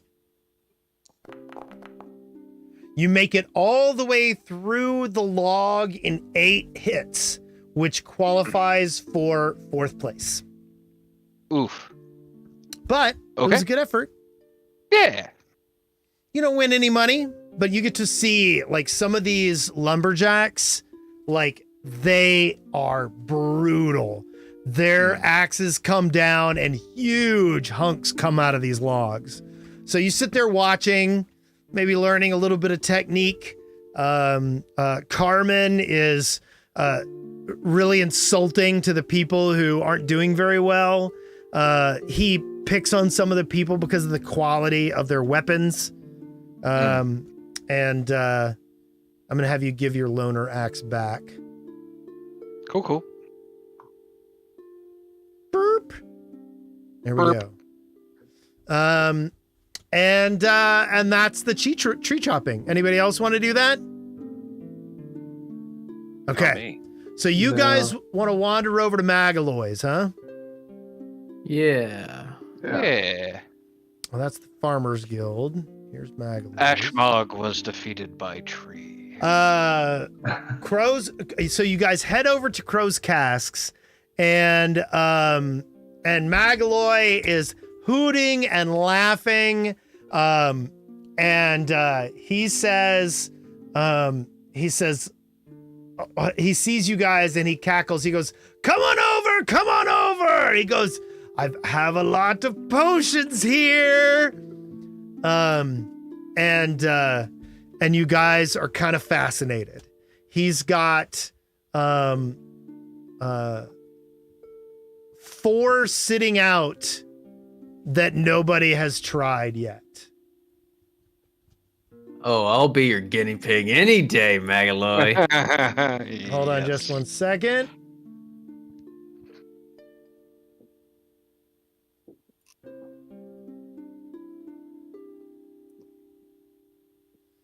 No, that's dumb. Okay, so, the first one is like the potion is kind of in a bottle that looks like a feline skull, and it's got a liquid in it that's iridescent and gray.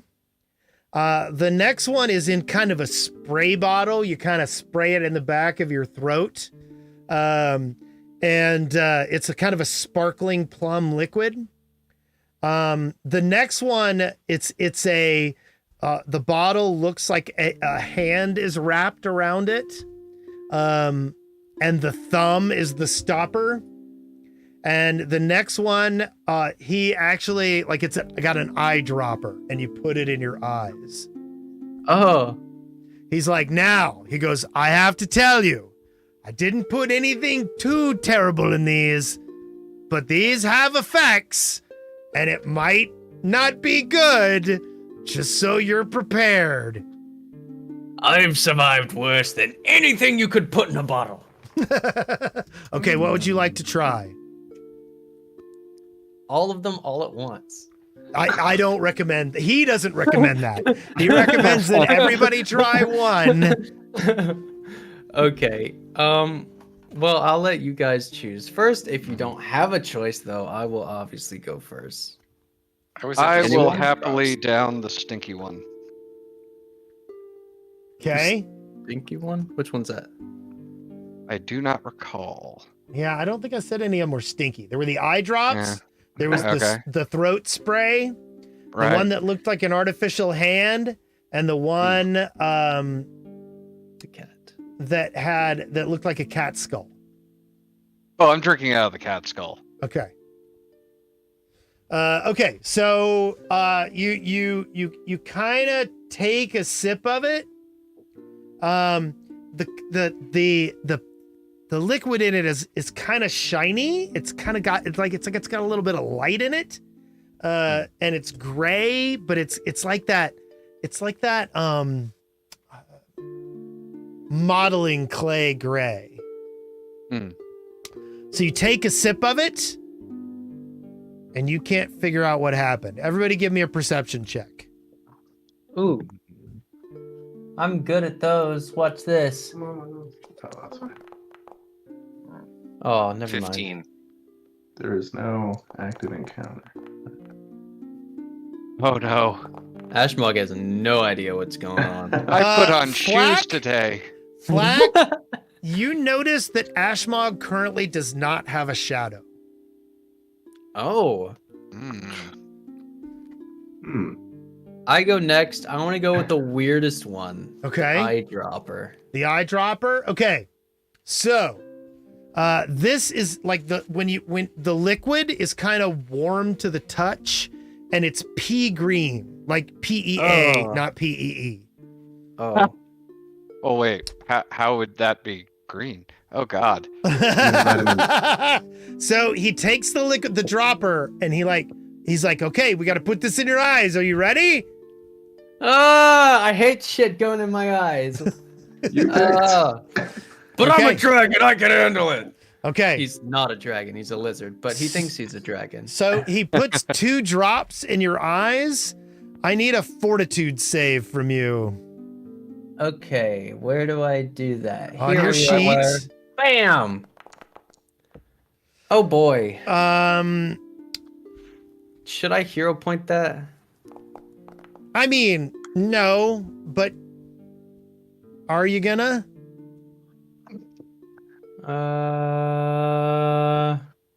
Why not? Everyone else has used a hero point. That was Except to win money. Calcifer. Okay. There we go. So your 23. eyes start stinging really badly, Mhm. but then nothing really happens. He's like, Okay. that's curious. I'm like, huh? That was Not tasty or feel good. What was that? He goes, I made it from Alastrum bitters, and you're vaguely familiar with this weed. He goes, and I thought it might really accentuate eyesight, but it doesn't appear to be working. Oh, Probably needs to be stronger. He goes, I'll keep working on that one. Needs more horse. This is my horse. My horse is amazing. Okay. Give it a lick. Tastes just like raisins. Who would like to go next? There are still 2 potions.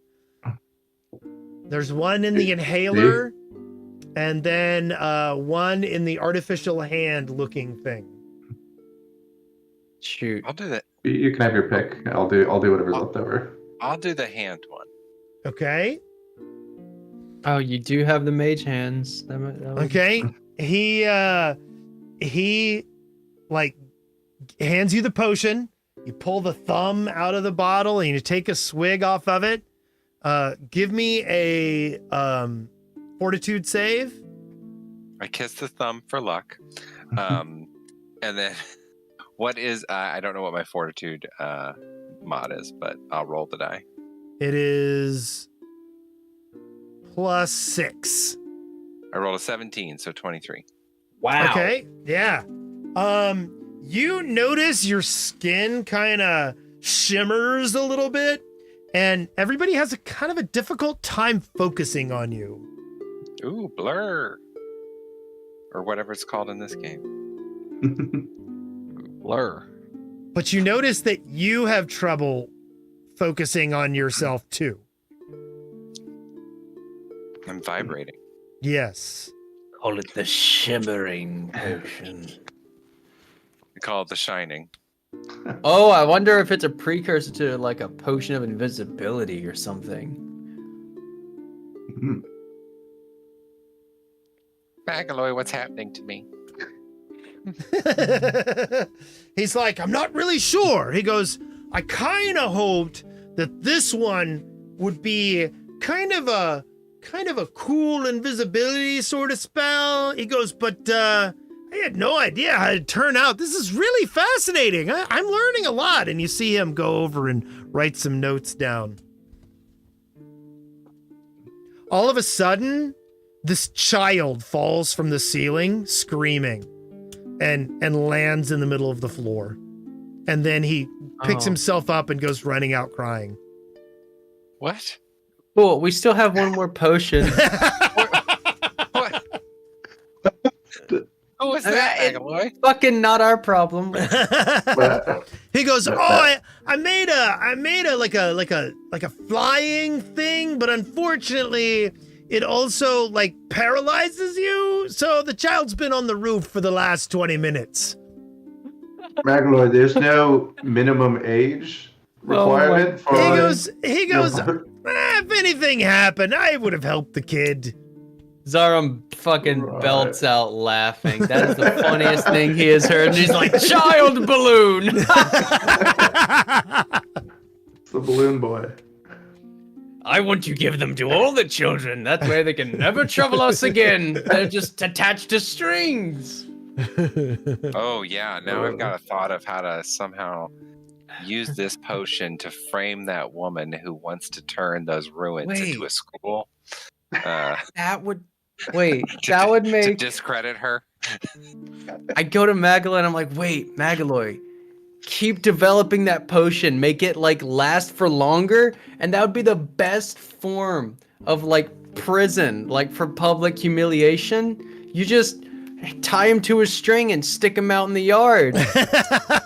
He goes, And then they're just standing there floating. They can't do shit. he goes, that's very interesting. We'll look into that. And you see him taking some more notes. He goes, does anyone want to try this one? All right.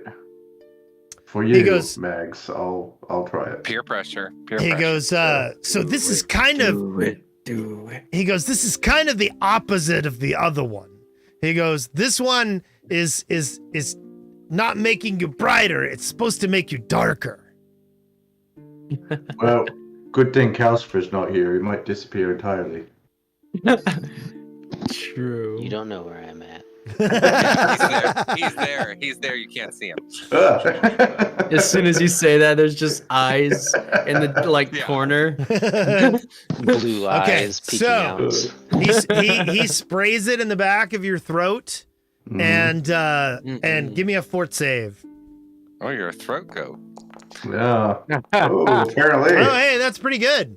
No gag reflex on Flack. So, you have resistance to radiant damage for the next. Here we go. For the next hour. I hope it doesn't come up. I hope so too. That would be bad. Yeah. So let's anyway, go he fight sits some there and he angels. tries to figure out what's going on with it. He goes, I just don't see it. Does anybody else see it? Roll perception. I mean, you guys don't see anything. I'm just gonna tell you. Oh well, Zaram flicks him a couple times. He's just like, Ow. what's going on here? Is this there's a roof on this building where we Yes. are, right? Or are we on Yes, because street? the Okay. child just fell from it. Yeah. So I guess Flack would not know yet what's going on. Yes. Seems normal to me. Yeah. But when we get outside, he'll probably stare directly at the sun just because he can. Wait, the sun is radiant damage? I mean, I would imagine so, right? Oh. You'd feel like maybe you have sunscreen on, I guess. Calcifer, do you want to try one? What potions are left? He pulls another one from behind the counter. He goes, this one's a little weird. I don't know. I don't know. I wouldn't do this with anyone but my friends. He goes, they might not get happy with that. But he pulls out this bottle that's like covered in glass, like stained glass studs.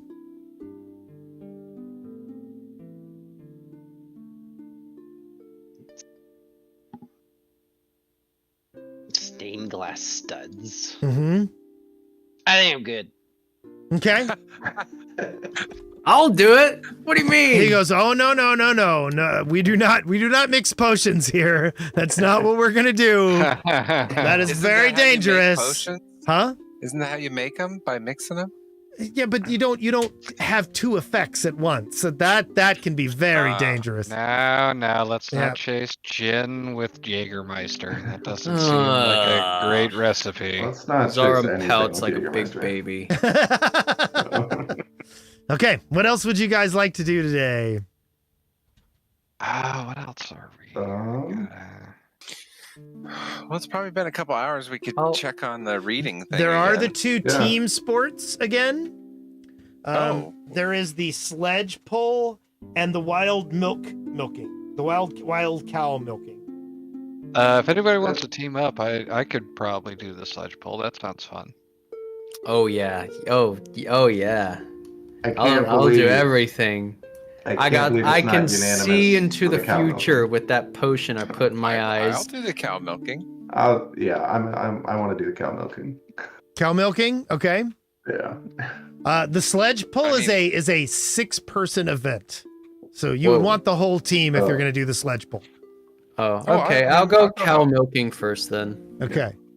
Yeah, I'll go with them to check out the cow Oh. milking. Okay. Yeah. Can we do both? Yeah, not a problem at all. And right now you're like right across the street from where everything is. The cow milking is over here at the farmers guild. Okay. Perfect. The head of the farmers guild is Jala High Stepper. She is a delightful little extroverted halfling. And she is very excited about this competition. She just can't stop laughing.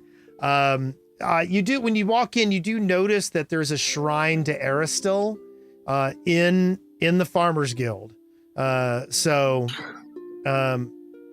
This is kind of a combined like business place and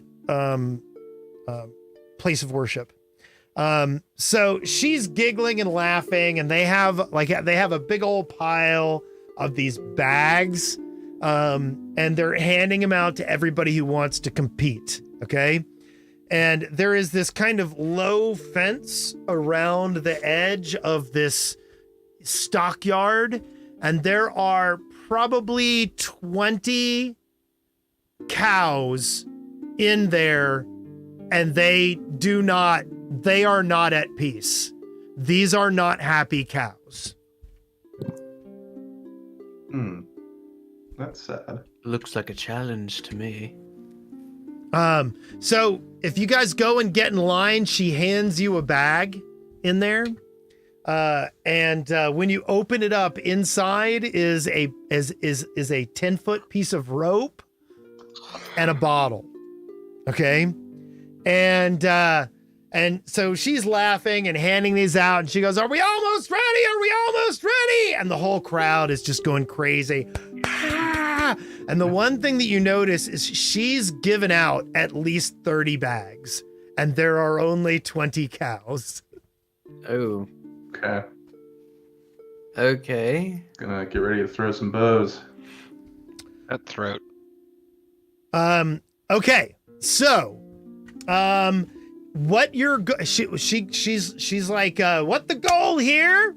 She goes, everybody get into your teams, and she has everybody kind of get together, and then you all get like a little colored ribbon, you know? And you notice some teams only have 2 people and stuff like that. Like, nobody's taking this very seriously. But they do allow up to 4 people on a team. You've got 5. Is anybody not going to compete? Or do they want to try to join another team? I have competed a lot today. You guys go ahead. Unless somebody wants to drop. I'm done. I don't know how effective I would be at this one, so I don't mind watching.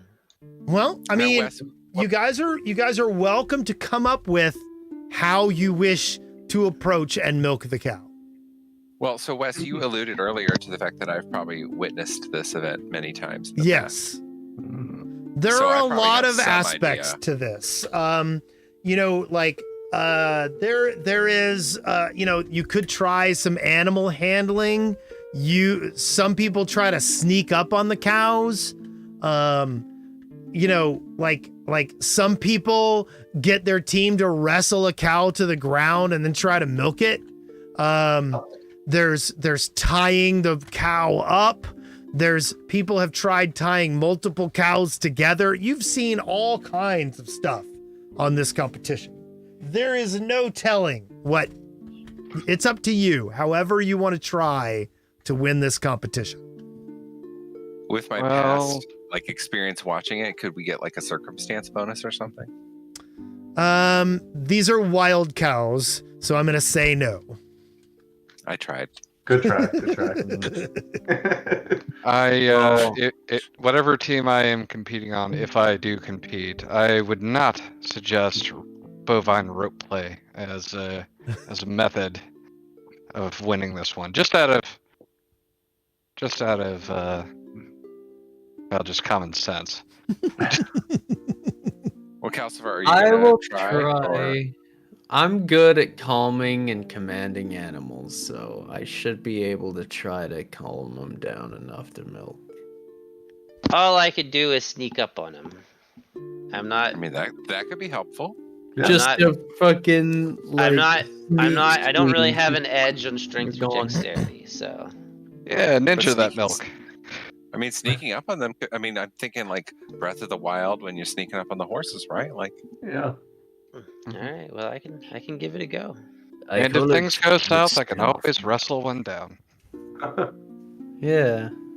Okay. so So- it sounds like we have 5 people then. Yeah. Yes. We can split Yeah. into 2 teams. So a team of 3 and a team of 2. Yeah, you can try that. Okay. So what team of who's 3? Who's 2? I am willing to be on either team. Me too. So I think our strength people are Zarum and Ashmog, so they should be on 2 separate teams. Cool. I'm okay with strength. I'm mostly gonna be trying to command the animal since I'm really good with nature. So I can go with. Let's see. Okay, so what's B's method?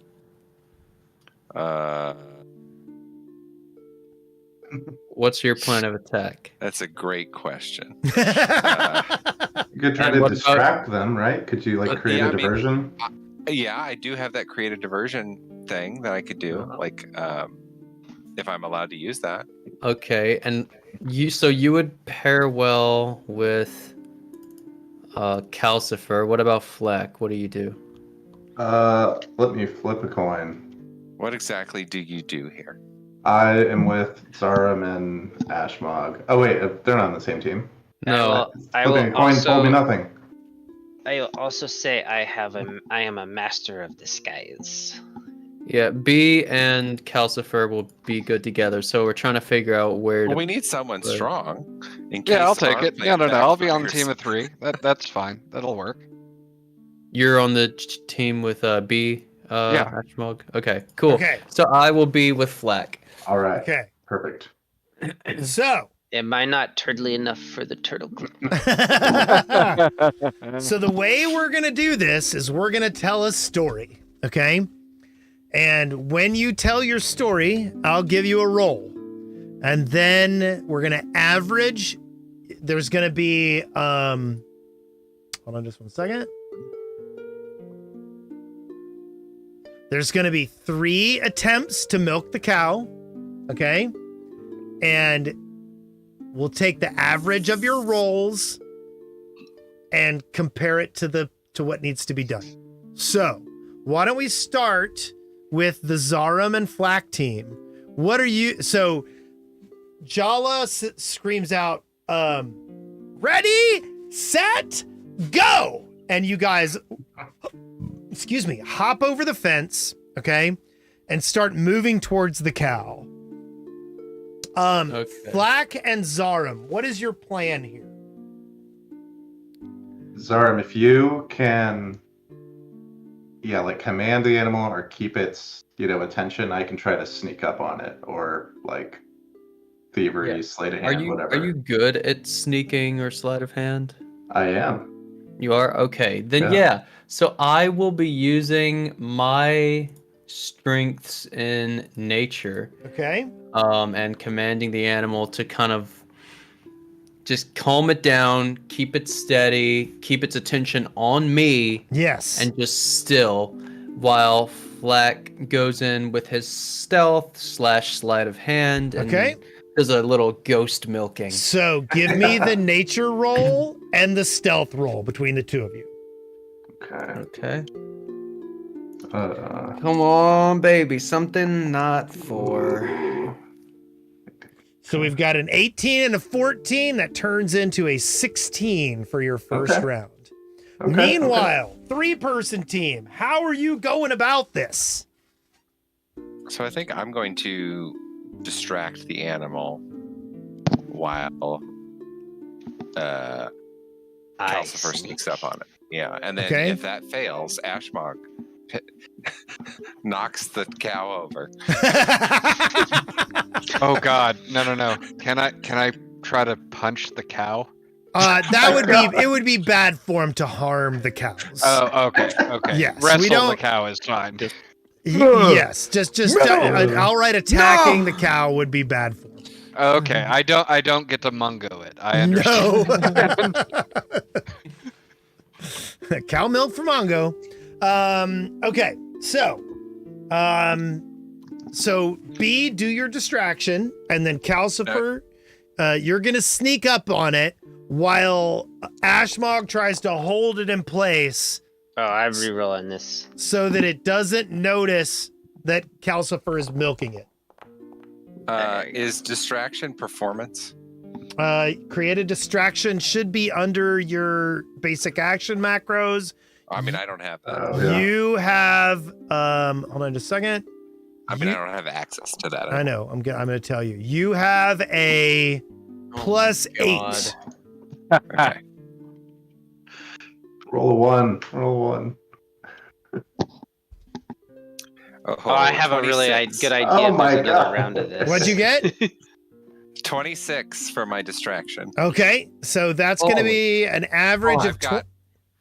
I'm using my dress as like a matador cape kind of thing, Yeah. like to tempt it. Yeah. Okay. Even though I know it's not a bull. Yeah. So, since you, so like, one of the guys that's chasing after one of the cows, heads towards Zarum and Flack. 23. And but fortunately, like the hopping cow like doesn't run into your cow. Okay. Meanwhile, on the other side, some people who have gotten this one cow and are milking it look over and see B completely distracting this cow, so it's not noticing that it's being milked, and they start going hoo hoo hoo hoo to try and spook your cow, and they succeed. Okay, so you guys are gonna get a -2 on your rolls this time. Mm-hmm. Okay, so Zarum and Flack, you have managed to calm a cow down and are milking it. Are you going to just keep doing that? I mean, the goal is to get as much milk, right? So Right. I guess I'll just keep trying to calm it down and use my language. What's it called? Wild song to kind of tell it, hey, cool cows produce milk. Okay, so you roll your nature roll, and you're still trying to be sneaky while you milk it, Flack? I think so. Okay. Yeah. You sleight of hand to not let it know it's being milked? Yeah. Just Flack's soft goblin hands. What This is that? just Come full on. of innuendo All right. today. Steel, I guess. Yep, sure. Not bad. steal Not milk. great, but not bad. Yeah. Hey. So that's a 22. That's good. Yeah. Okay. It's just a milk. So, B, Ashmog, and Calcifer. Good. Your cow got nudged. You try to get it back under control. What are you gonna do to control the cow and get the milk? How about I transform into a baby cow using my Master of Disguise, and then I get the milk that way? Disguise requires some time, and I don't think you can really turn yourself into other species. Oh, okay. Never mind then. Yeah, that's what polymorphs were, if it's called that anymore. And in general, once again, using spells in these competitions is generally not considered good. that's So he's why- no longer distracted. He knows what we're doing. Yeah. I mean, I have better chance of like wrestling the thing with Okay. a +8, but I can use a +4 on nature to try to soothe, unless somebody else wants to try to do that. My nature's only so- +1. My nature's 0. But I mean, I could try distracting it with a performance to allow you to maybe, I don't know how that would help you soothe it. Sure. Honestly, let's just wrestle the thing. I know it's a cow, but I have a better shot at that, and we'll have a higher average. A strange ox, if you will. Yeah. If anybody's played Baldur's Gate 3, you know. Yes, I know. Okay, so Calcifer, what are you gonna roll with? What are you doing?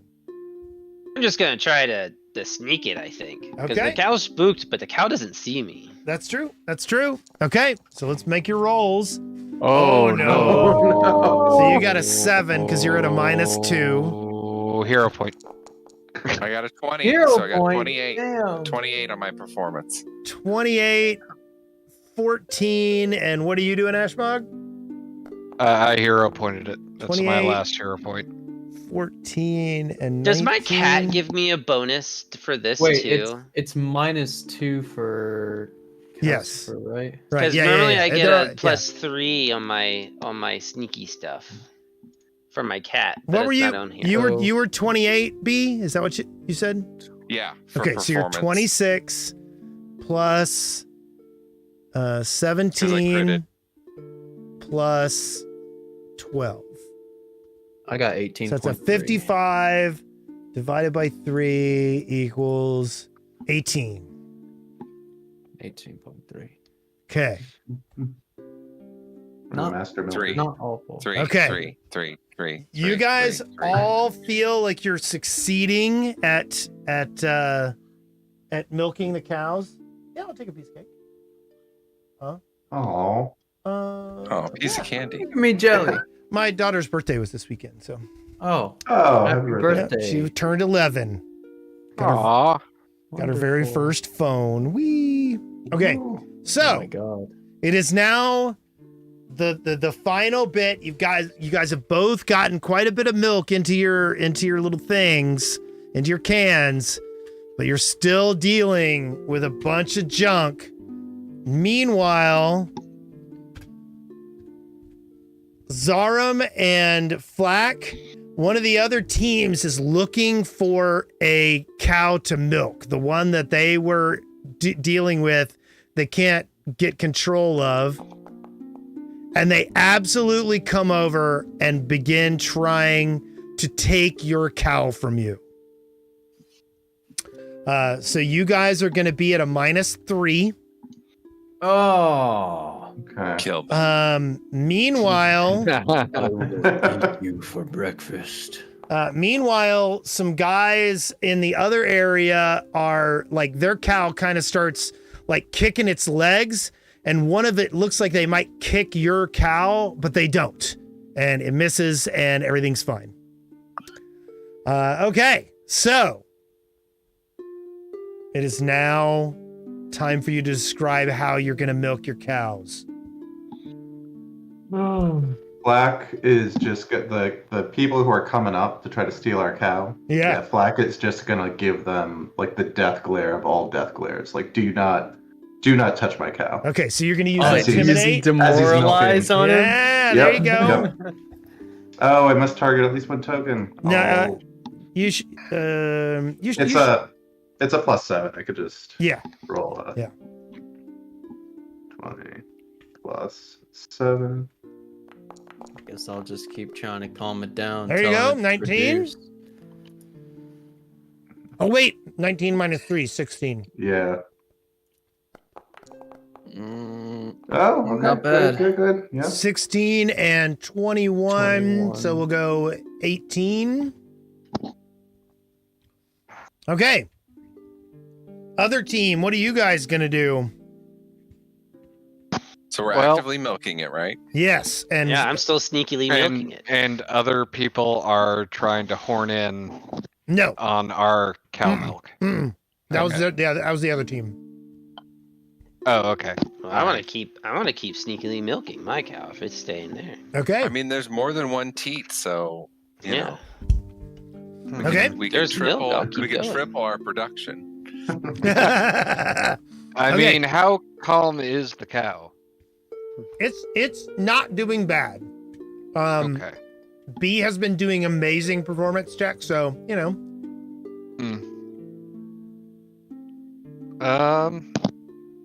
Yeah, if you want. Yeah, You let's can keep- just You can just keep trying to hold it.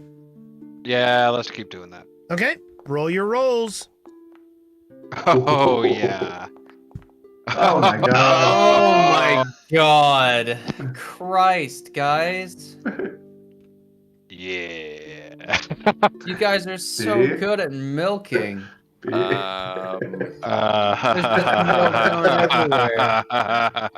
Low hanging fruit. What'd you get, B? I rolled a 4 plus 8, so that's a 12. Okay.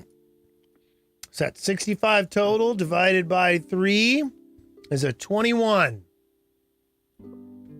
That's pretty good. Okay, you guys take your canisters and go back over, and there are some scales set up, and they're basically just taking each team's canister and seeing who has the most milk in it. And you guys both do pretty well. Hold on, wait. Give me some of your delicious milk. Let me read how this works again.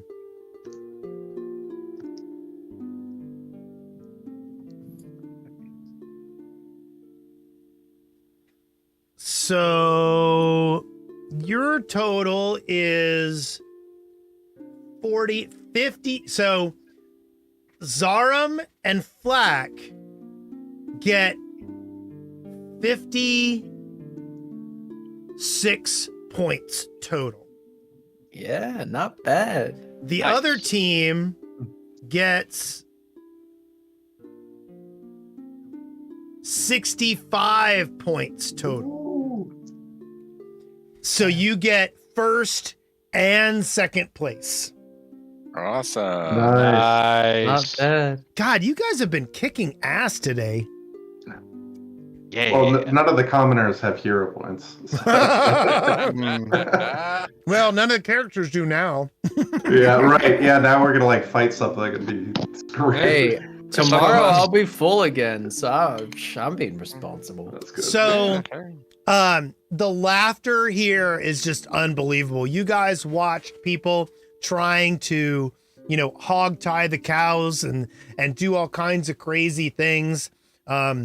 But nobody played like you guys did. Your roles were amazing. You did really great, and you get first and second place. So you get 10 gold and 5 gold, respectively, on your teams. 5 for Yes. Zarum and Yep. Black. Okay. Nice. So really, it's 15 divided by 5. That's way easier. Okay. Yes. Well, you guys should keep your winnings. Well, I'm okay just with 2.5. Okay. Yeah. Just it's Yeah. fine. Yeah, I guess I forget there's silver. Yeah. To Yeah. help with things. But I can't put any money in my inventory, so somebody else will have to do that for me. I'll do it for you. Thank you. So B turns to her, the whole group, is like, I've seen that. I've watched from the sidelines so many times. I never thought I would ever be able to participate myself, but I was only able to because of all of you, and I thank you for that experience. That's cute. That's so nice. Okay. So it's starting to get close to 4 o'clock. You could probably get something else in if you wanted to.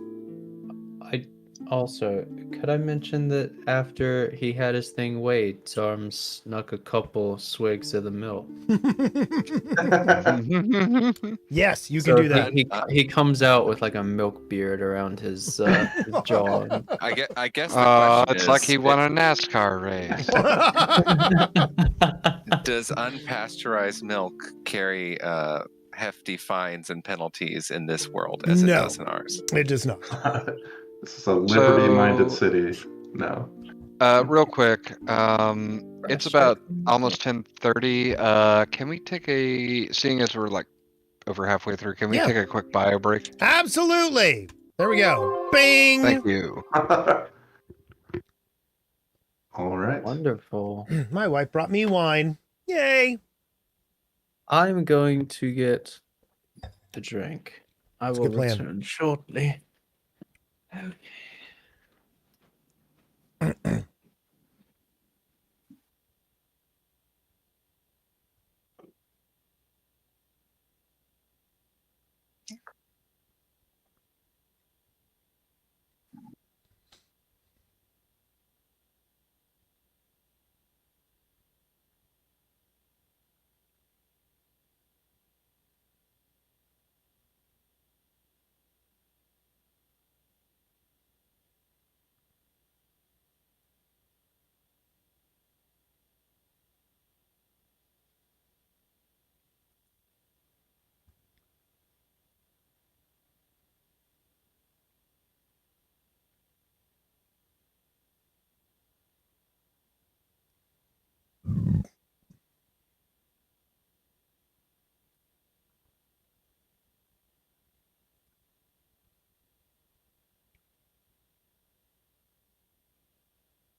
Hello, lovelies. Hello.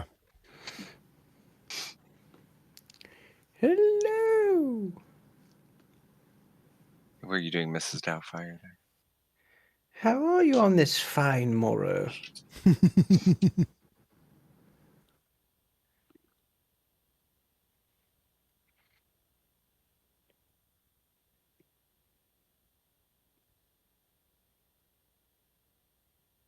I am using this time to try and fix my broken thing.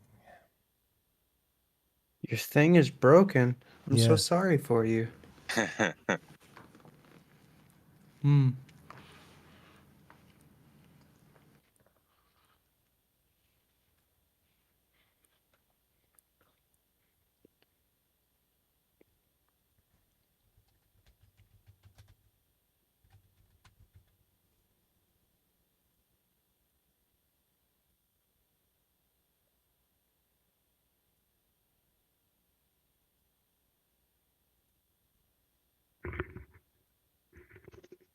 I have returned. Welcome back.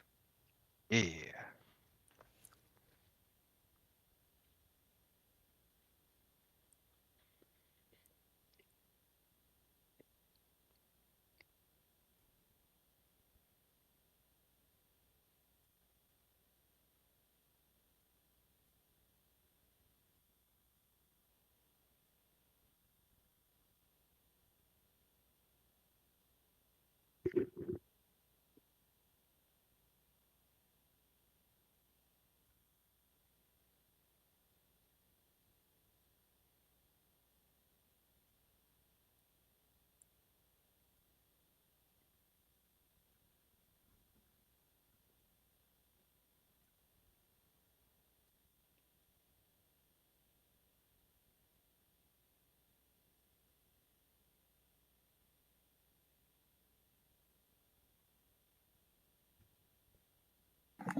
Okay, now let's see if I can't make a conversation.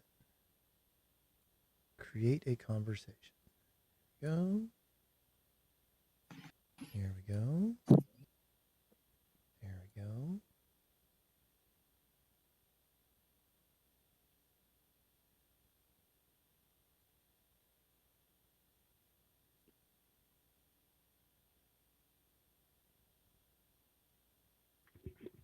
See if that works.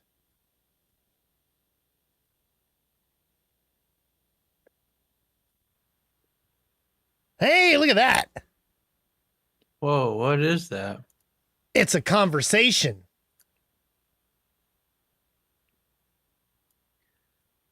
Can't click anything, but it No. looks cool. This is let me see. How do I use this though? Where's the thing? There it is. Whoa, Doriana looks so depressed. What the hell?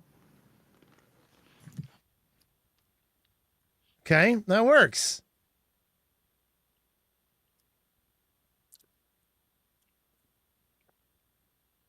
And then can I edit this conversation?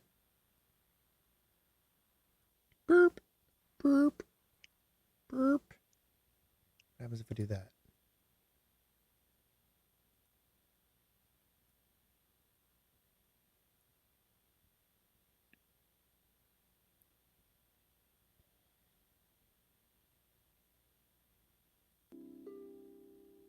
I've also just noticed that it has a character, like in my user configuration, it has old Zarum selected. I'm not sure how I would reselect a new character. Let me see. I don't know if I should like click release character to release old Zarum, maybe. Let me see. Hold on. Yes. Yeah, I'll wait. And then I'm giving you that. There you go. Wonderful, thank you. Yay. All right, cool. Okay, is everybody back? I'm here. I I'm am. here. Okay, that's right. I'm The little here. thing went away. Okay, good. Okay. So you guys can get one more thing in but the people are already starting to head over to the amphitheater near the fishery. Well, we want to try and get that reading. Mm-hmm. I mean, it's been 3 or 4. You're fairly convinced that Rin is probably already at the amphitheater Oh, because the play's about to start. Well, sounds like we've only got one place to go then. We don't want to miss, the big play. Okay. Yeah, That's what I vote for. So you guys head on down to the amphitheater. B, you connect with the playwrights and get over backstage. They proceed to dust your face and put some makeup on you. And isn't that overkill? well, that's what I was about to say. You're really like, I've got this. And you handle it on your own. But you see the people begin milling about, getting set up on the rocks nearby.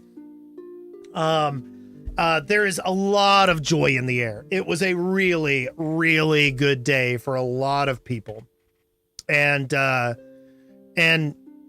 nothing in particular seems to have gone very wrong. You haven't heard of anybody getting hurt really badly with flume fights. The competitions went really, really well. Like milling about, you're pretty, you're pretty happy, with how this is going. And it's time for the play. So I was going to say I grabbed my 6 turkey leg and a beer, and here we I'm go. gonna drag everybody down here because we're all down here now. Zarm grabs a beer as well, but he also seems to have found some rather large-looking rodent that's like just barely dead that he's chewing on. So that's what he's eating. Okay. So just a quick reminder of what we've got here. In our event, this is Morbilant wrote and is playing Zarmavdian, the wizard of the group. Doriana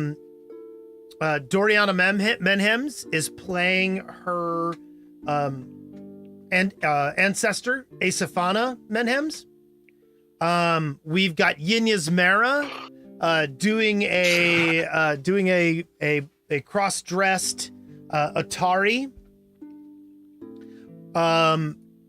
Olorio Galantine is playing Val Rajani, the Rose Knight.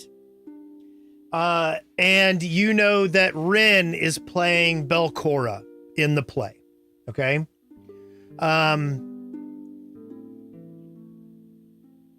B comes out and does the intro. Do you want to do a performance check on that? Sure. Don't need to, though. We know they're going to ace it. 14. 14? That's not bad. Yeah. You do all right. It's 14 plus the modifier. No. That's with the modifier. Yeah. Oh. Okay. So, you are a little disappointed in your presentation. But you stand over on the side and continue to read some lines as as things are going on. Hold on just a second. I'll chalk it up to I haven't performed in front of this many people in a while. So. Yeah. Okay. So, the beginning of the play focuses a little bit on Otari Ilveshti. And you guys are watching a lot of the detail of this for the first time because many of you aren't from Otari. Otari Ilveshti grew up as an orphan in Absalom, where he learned stealth and thievery to survive. Yinya's Mara really uses a lot of quick motions and all of that to communicate how dexterous Otari was. And he ends up joining a sailing crew, and he ends up becoming a pirate. And you can tell he's not very happy with his lot. But then their pirate crew raided a ship that did not let them get away with it. And Otari ended up being captured by that ship's crew. And the crew had a cleric of Caden Kalian on it. And that cleric spared Otari's life because the cleric saw the good in him. And after that, Otari became like this person devoted to justice and liberation and freeing people from tyranny. Okay. He became known as the Sea Hawk across the inner sea because he would swoop down on slaving vessels like out of nowhere. And Seahawks are also another name for ospreys. So that's kind of why the Osprey Club is named after him. You put 2 and 2 together on that one.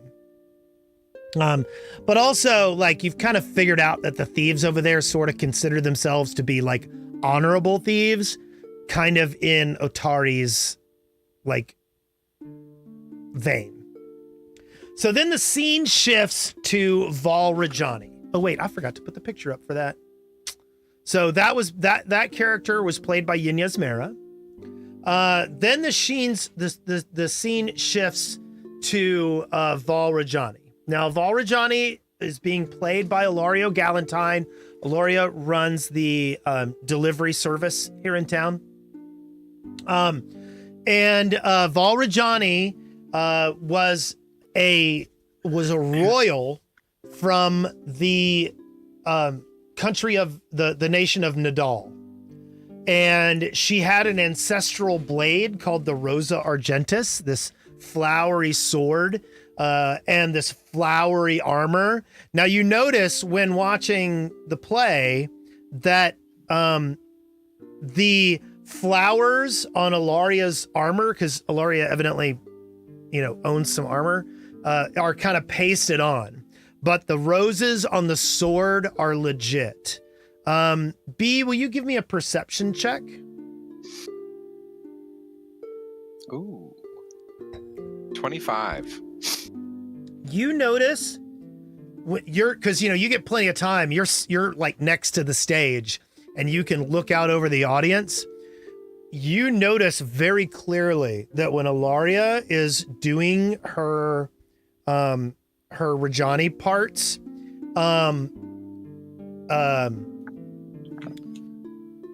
both Carmen and Amicia are not happy. They are not happy at all.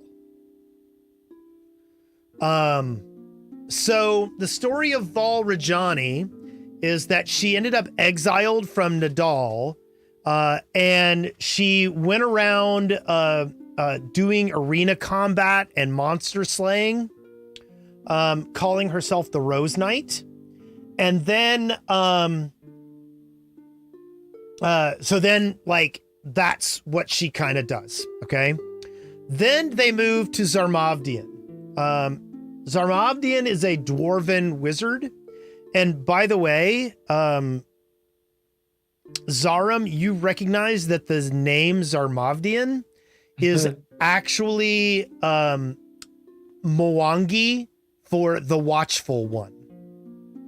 Oh. Okay. And he kind of starts with ZA like me. Yep. Zarmavdian was a dwarven wizard, and his like they like take some powder and blow it on the stage to make the character like super mysterious, as if coming out of the fog. Okay. But the like some of the side characters in the play insinuate that he comes from one of the dwarven sky citadels in the north. Okay, which is ironic, Zarum, because you know that Mwangi is way south. Zarm chuckles Yes. when he hears that. And Zarmavdian is played as an eccentric who dabbles in all kinds of things, and is always on the hunt for secrets and mysteries. Then it comes to Asaphana Menhems. And she was known as the Huntress, and she was the youngest of the Rose Guard. She was only a teenager before they formed. And she was a known cleric, and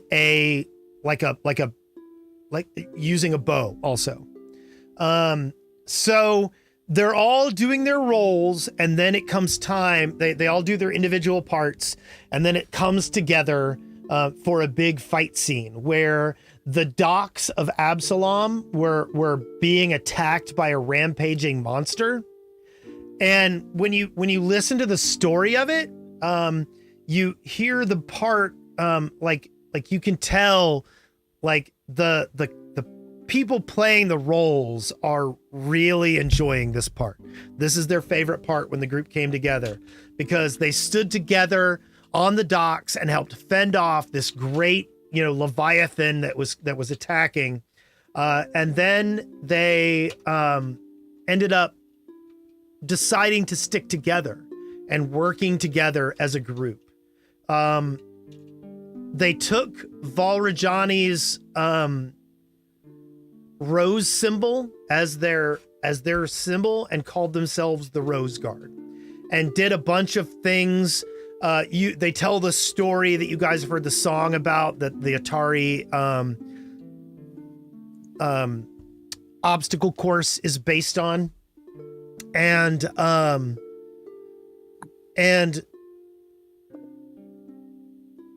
so Vol ends up planning to take the whole group with her back to Nidal and claim her throne.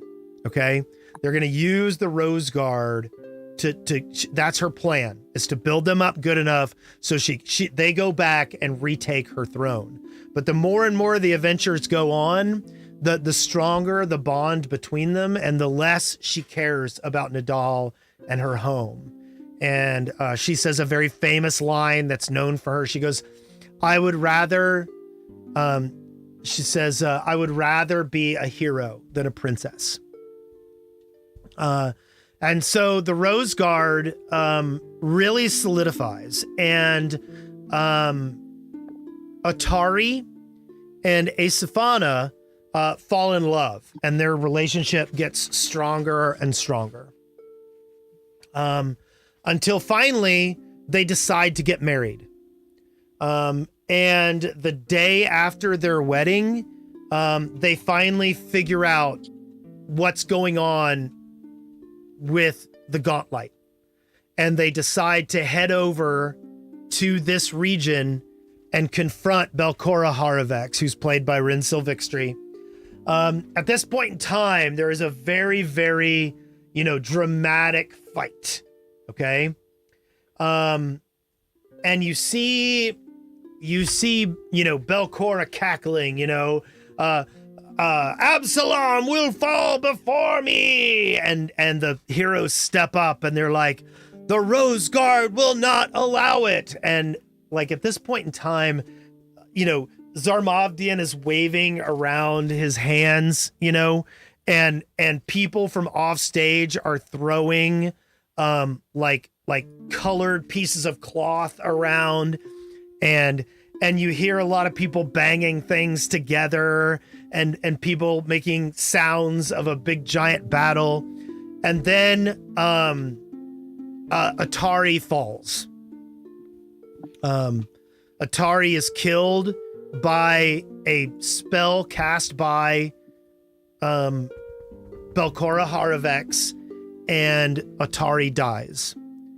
And then the remaining 3 heroes group up and slay Belcora Haravex and and carry their fallen friend back to the sea where their boat is. And then they decide to like build where they lost their friend. And there's a lot of time spent on Asaphana's loss and the fact that she had just gotten married the week that she lost her husband. And so they go over building the town, and the play builds and builds until the three of them stand like in front of some fake, like, you know, cardboard buildings that the people put in the background, and everybody claps, and it is an amazing play. You guys are very impressed. Does anyone have any questions or want to do anything during the performance? No. I mean, other than getting, you can do it, kick their fucking ass. No. Okay. So the play winds down, and the mayor, Osif Menhems, walks onto the stage. And he says, you know, everyone, thank you for coming tonight. It's always a pleasure having our Founders Festival. And this is a special one. This is the 480th anniversary of the founding of our town, to the day. And we are extremely blessed to have this play from James Morbilant, giving us this first extravaganza we've had for our theater presentation.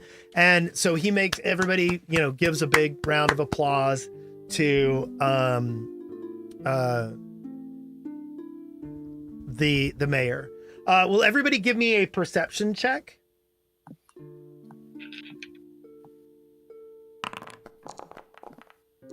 Oh, I don't see 8. shit.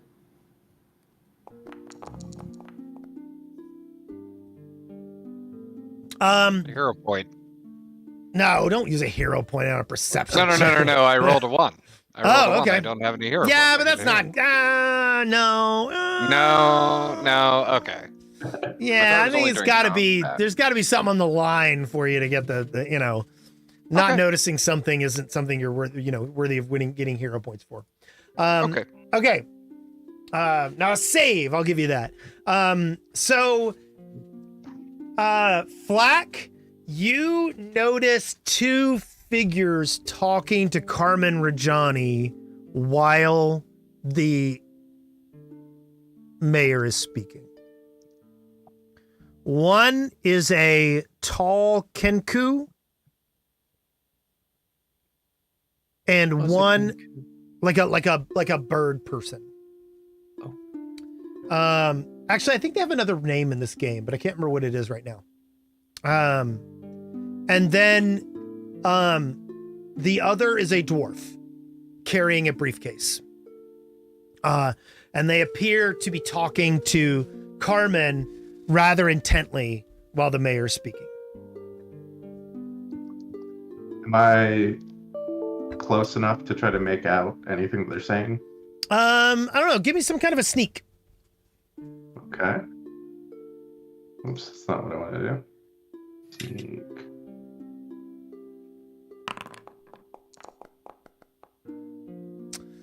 No, you're not quite able to get over there and catch them before the conversation breaks up. Let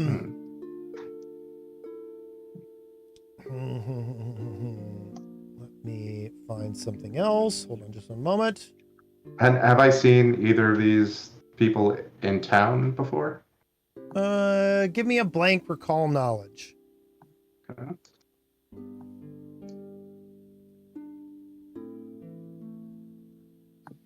You do not recognize them at all.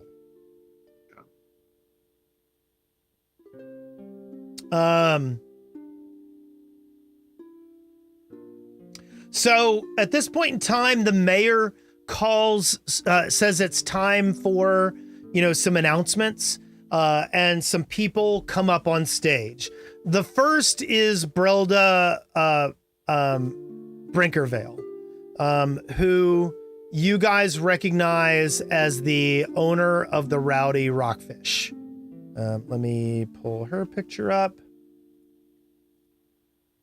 Oh, I thought the woman we've been talking to was the owner. She's just the bartender. Yinyas Mara is the bartender at the Crook's Nook.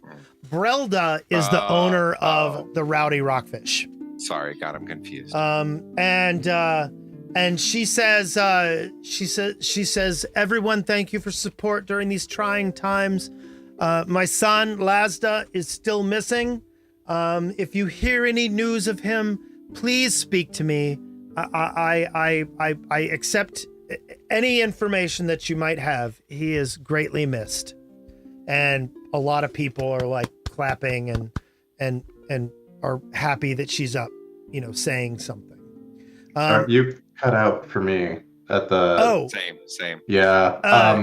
She says, who's her son? Her son is Lazda, and she says he's been missing for a while, and if you hear anything of him, please speak to me.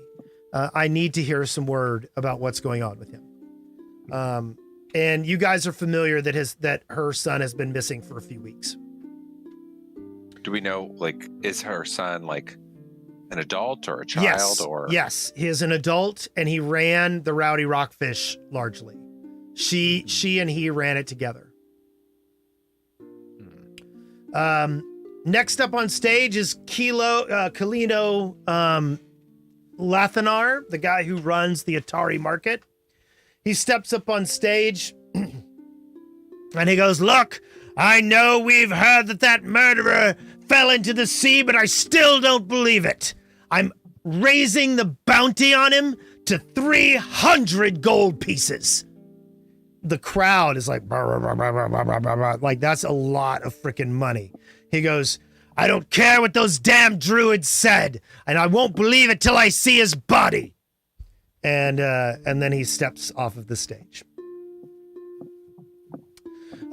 Next up is Lady Inkelholtz steps up onto the stage. She comes up to talk about how she goes, the city still needs a good school, and the property is near me, and I would love to see that this property, the remains of the thirsty alpaca get turned into a school for our children. We'll be having a fundraiser, and she starts going in some dictations about how in the next 3 weeks they're going to be raising some money, and that if any donations are available, to reach out to her. Can anybody get up on stage and make announcements? It appears that he's got a line of people set up, and he's like showing them onto stage one by one. The mayor. The mayor is, yeah. I'm gonna while the next announcement's going on, I want to go over to the mayor and try and ask him if I can have some impromptu words, like if he could fit me into the schedule. Oh, he's like, absolutely. Real quick. He's like, not a problem. And he puts you at the end of the queue. Okay. Next up is wait, where's his picture? Where's his picture? I don't have it in here. Oh, there it is. Next up, Captain Lardus Longsaddle steps up onto the stage. I should say he trips a little bit onto the stage. And he announces, he goes, "Lately, local outlaws have been waylaying travelers with firearms. I need you to be careful on the roads outside of Otari. If you need an escort outside of the main part of the city, please feel free to come and commission some of our soldiers who have extra time at the garrison.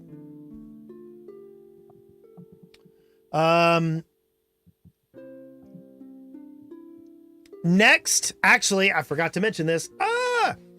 You guys are supposed to come on stage. Oh. So I can't believe I forgot to say this. So the mayor brings you guys up onto stage and shares and tells the story of the fishery. He says,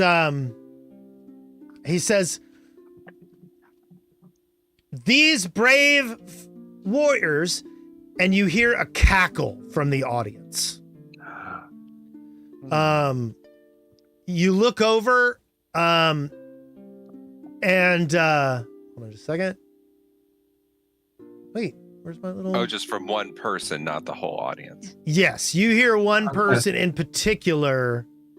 The person who will be dead soon. Oh, I know exactly who it is. You don't even Carmen? have to show the fucking picture. Of course it is. Who else would it be? He's After a all fucking the dick. evidence we brought him. He's a prick who's so far up his own ass he doesn't even know what the sun looks like. Hold on just one second. Tasty.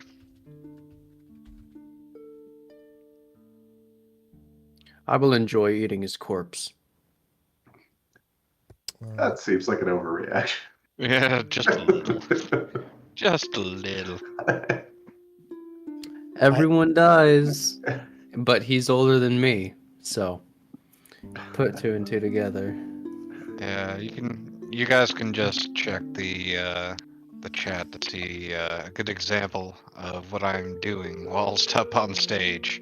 Silently letting people speak, but yeah. Guessing there's an intimidation check. No, I'm trying to figure out how I can show you guys a picture. Hold on just one second. Hold on. This picture. This is gonna take us. So I'm gonna put a token down on the board. Okay, just north of Flack. This is the guy who starts laughing out loud when you guys are described as a as brave warriors. Well, up yours, old man. So the mayor, starts talking about what happened, beneath the city, and how things went, and then he talks about the defeat of the green dragon there. What did you guys do with the head? I think we were gonna hang it in our house. Yeah, we That seems appropriate. Did you guys? I'm pretty sure we brought it back with us, and we were. Oh no, I was carting that thing around town. Yeah. Would you guys have maybe given it to the mayor to show for this event? I mean, it's been a couple of weeks, but sure. I think if we had known that he was going to bring us on stage, yeah, which it sounds like we would have known that. So I think so. Yeah. Yeah. So we'll go ahead and say that you went ahead and they, because of this, the mayor offered to have a taxidermist work on the head. Yeah, okay. That's awesome. That means we can have it all official and good looking, right? So they bring on top of our front door. They bring out the head of the green dragon. Now, the taxidermy's not great. You did murder it, and but it's obviously some kind of a worm, and when it comes out, you hear like audible gasps from the people, in the audience. And so he says, and this green dragon was killed beneath our very streets. He also says, and we believe we may have found the tomb of one of our ancestors. He goes, in the meantime, please do not, if there are any tunnels opening up beneath the city, please do not enter them. If your basement is connected to, if you see any weirdness in your basement, please contact the mayor's office, and we will, we'll handle this. Okay. And just in case you didn't remember what the mayor looks like, that is him. Boop. So When is he done talking? yes. Okay, and I'll step up and I'll say like with a flourish, like, "Oh, Mr. Mayor, you better keep the number, the contact information for that taxidermist at the ready because we might have another dragon head." He goes, "What? That's all I'm gonna say. Yeah, what? He goes, he looks very concerned, and he kind of puts us back to the audience. He goes, "Did you just announce in front of the city of Otari that there are more dragons around?" I did. He goes, Oh, buddy. That's "Oh my." He goes, "We'll be having a meeting later. Lardas, please, I'll need to speak with you." And then actually he looks over at the guy that was laughing at you, and he goes, "Monsieur Frangelico, we will need to speak later." And he Do I know who that guy is? Do I know does he live in the town? He is a notorious monster slayer from the area. You've never met him before, but you've heard stories about him. And some of his stories are about killing big, strong monsters. Of course, the guy that's heckling me is a Frenchman. So Osif turns to you and he looks at you and he says, "Next time, talk to me about these things before you say something like that on stage." He goes, You've turned our day of celebration into a day of concern." Oh, It's gotta be some kind of role I can do to charm him. You can try. You can try and make an impression. See if you can't make something seem Zarm better. is appalled. He can't believe that they just went on stage and was like, "Oh yeah, there's more dragons," and this is everyone's all happy, and then now everyone's just all silent and concerned. And it's like, are you? What the? Why? Could I try to aid B? Yes. All right, so make an impression. What would be my modifier on that? I believe it's diplomacy. Okay, you successfully good at aid that. him. You get a +1. And an extra +1. All right, what's my diplomacy? Your diplomacy is... I think it's +8. It is +8. Yeah, and so I get another +1 or +2? Yeah. Another +1. Okay, so +9. If Zarm is to aid, it would I got be a more 20. of a... You got a 20? I got a 20. Oh Okay. my god. Okay. It's a 29. So I'm gonna say, Mr. Mayor. I Wait, think you should know 29 by now. plus 1, right? 20. No, that was Oh, was okay, plus okay, 1. okay, So it's 29 okay. total. Yeah. Yeah. Sorry, like- go ahead. Basically, I say something like, "Mr. Mayor, I think you should know by now that you can trust the safety of your fair town to this group of intrepid heroes." He seems visibly relieved. He goes, "Thank you for those words of support. We do trust you, and we do appreciate what you've done for the town. And I think that that us giving you this dragon head is the least of the appreciation that we can give you." And he kind of smiles at you. This appears to have worked at calming him down. So yes. Good work. Does it calm the rest of the people down too, or? It doesn't. Obviously, some people were shocked, but at the same time, they didn't know about the past dragon before it was dead, so they kind of calmed down a little bit. Yeah. Okay. Yeah, because when I said that to the mayor, I'm like to try and calm him down. I definitely said it loud enough so that I wasn't announcing it to the whole room, but I was making sure that it wasn't wasn't whispering to him. Yeah. Okay. Anything else you want to say while you're up on stage? I mean, there's more people talking, right? And he's put me at the end of the thing. No. That's it. This is it. Oh, got it. Okay. Then I would also step forward and say, I know that the children are our future, and that if we teach them well, something. Okay. But also, how many of us had wonderfully fun times at the tavern that once stood there? You see some murmuring in the audience. Why don't you go ahead and make a perform roll? Okay. Oh, come on. Oh, damn it. Okay. Another 4, so it's 12. Yeah. Ugh. Okay. But yeah, so basically I just kind of say like, I think a better use of that space would be returning it to its former glory in honor of those who we lost that fateful day. And I would be happy to take any questions or receive any donations to help make that happen. You see some nods from the audience. There's some people who are obviously very interested in seeing the thirsty alpaca come back. And then you see some other people like parents kind of looking at you funny. And yeah, it's a mixed bag. Sarm chuckles. Yeah, there's got to be a school already in the town, right?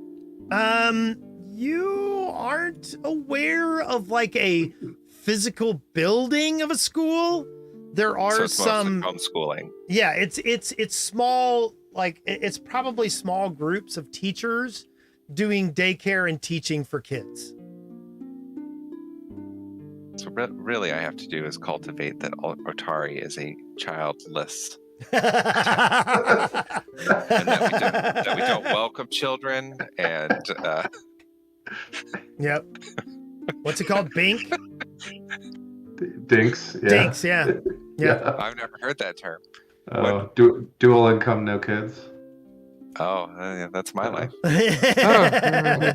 Yeah. So anyway, you get escorted off the stage, and Osif steps up and he goes, "Now is time for the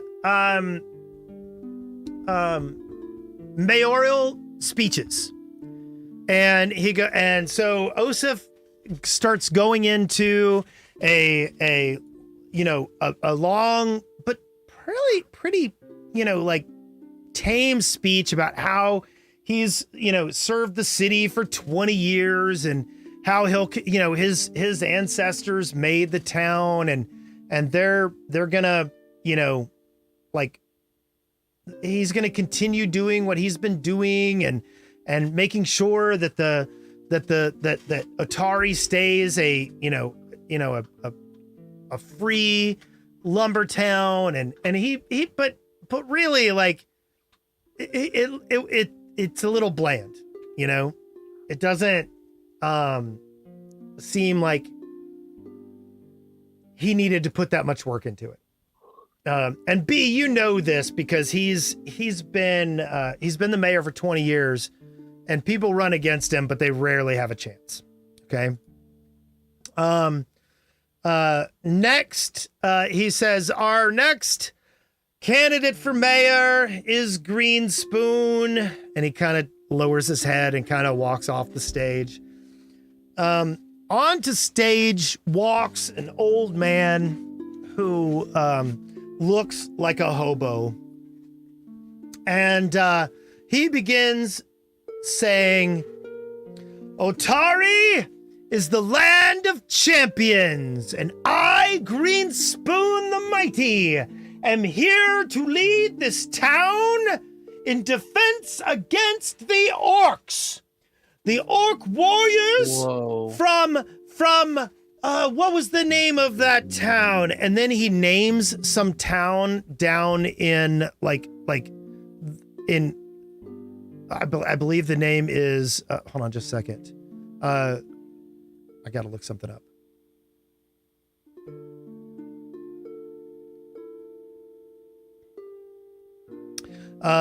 He names a a city down in Thuvia, which is in the deserts south of the Inner Sea. Like, it's part of the continent south of the Inner Sea where you guys are. And, like, it's a desert. There are, like, this place is not known for orcs. And slowly you notice that everybody is starting to giggle at the things that he's saying. And then he goes, but, we will stand together with me as mayor. And then he looks over at somebody in the front row and he goes, are you going to eat that? And he kind of like goes over and steps off the edge of the stage and takes this guy's hot dog and just sort of walks off. You know, at first I was very offended, and then I realized that this He's man just an idiot. is fantasy vermin supreme. Yeah. Kind That's of. exactly what I Yeah. was picturing. Yeah. That's actually a pretty good way to put it. Is he giving everybody a free pony and talking about fluoride as like a tracking dog? No. So He then, might be under the influence as well. so There's then, no way. so then Carmen Rajani walks onto the stage. Ooh. And I he's, get my popcorn ready. yeah. And he, like, most people do not like Carmen Rajani. and B, you know, he's run for mayor several times in the past. And he rarely is a blip. But he stands there and he says, good people of this village, I am honored to stand before you today as a candidate for the position of mayor. As a blacksmith, I've spent my life working with my hands and creating tools and weapons that have helped keep our village safe and prosperous.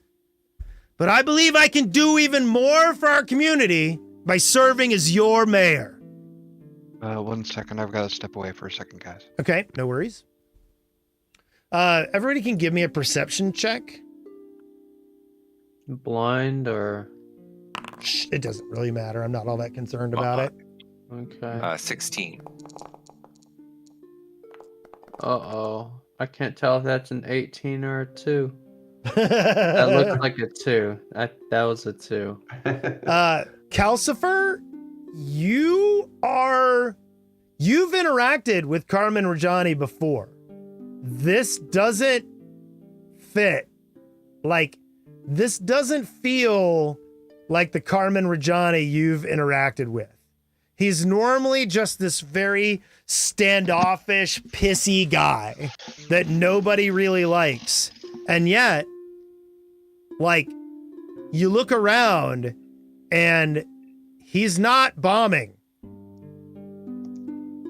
As most of you know, my ancestor was one of the founders of this village. His spirit lives on in me, and I am proud to carry on his legacy by serving you. I am also a father, and I know firsthand how important it is to create a safe and welcoming environment for our children. As your mayor, I will work tirelessly to ensure that our village is a place where families can thrive and children can grow up strong and healthy. I know there are many challenges facing our village today. We must work together to ensure that our crops are healthy, our livestock is well fed. We must be vigilant against the dangers that lurk beyond our borders, whether they're bandits or monsters or other threats. But I'm confident that we can meet those challenges head on and emerge stronger than before. As your mayor, I will work tirelessly to ensure that our village is safe, prosperous, and welcoming to all who seek to make their home here.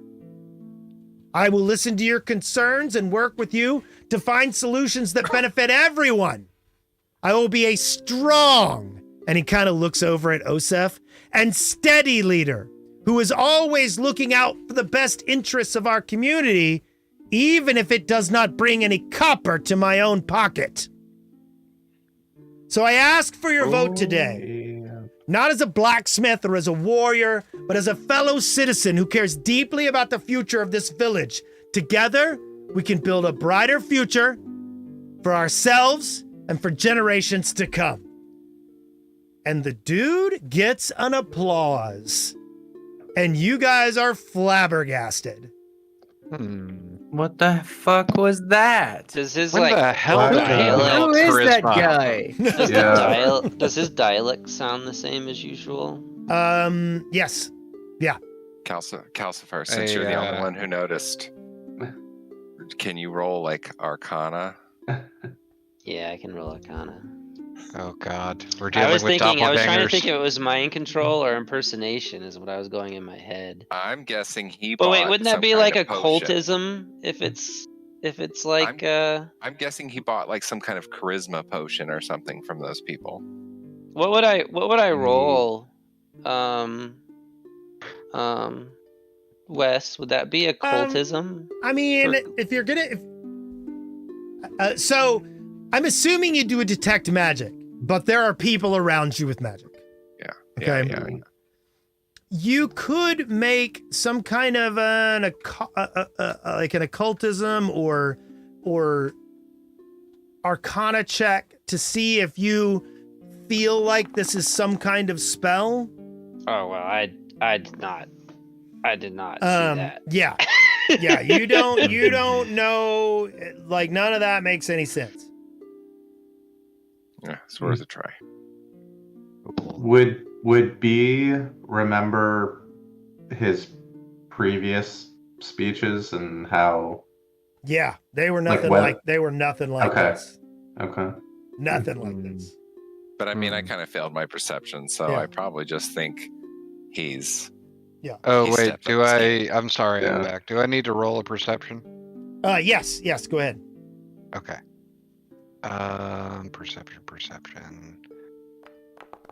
Perception. No, I mean it like you are seeing it too. People are actively surprised that he's like speaking well. And B, you remember some of his speeches before.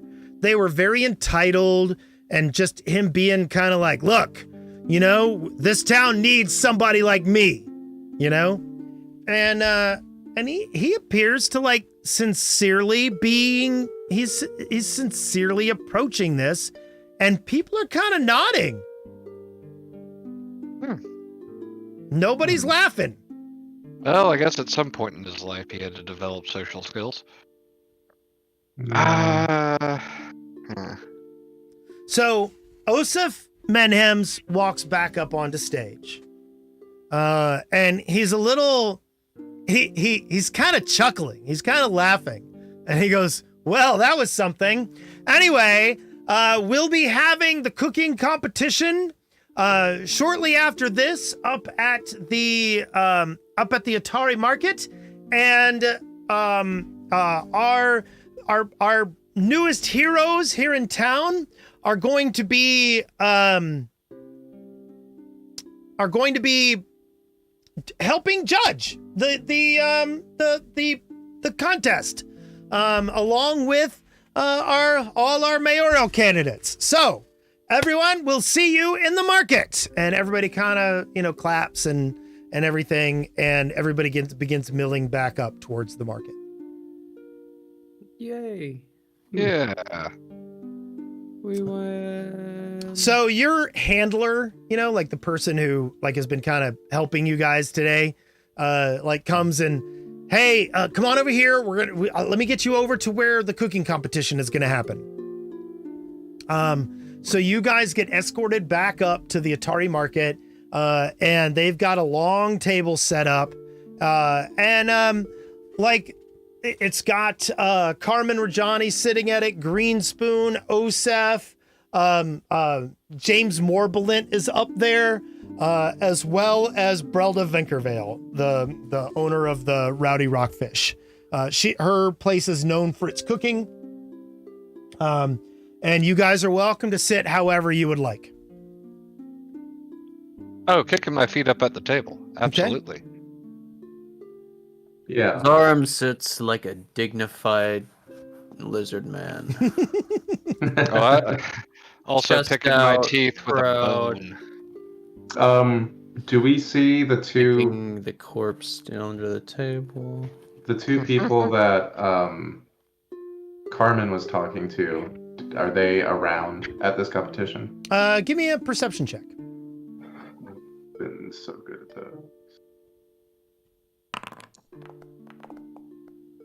that. You see them not up front right now. You do notice them way in the back of the crowd, like a block and a half away. If there's a spot at the table that has like a kind of clear view of them, that's where I'd like to sit. Well, they're just kind of milling about. They're not. Okay. This isn't an audience situation. There's Gotcha. you guys are about to get fed a bunch of food and just judge it, and then people are milling by and looking at the crafting things and all that kind of stuff. So. Gotcha. Okay. Okay.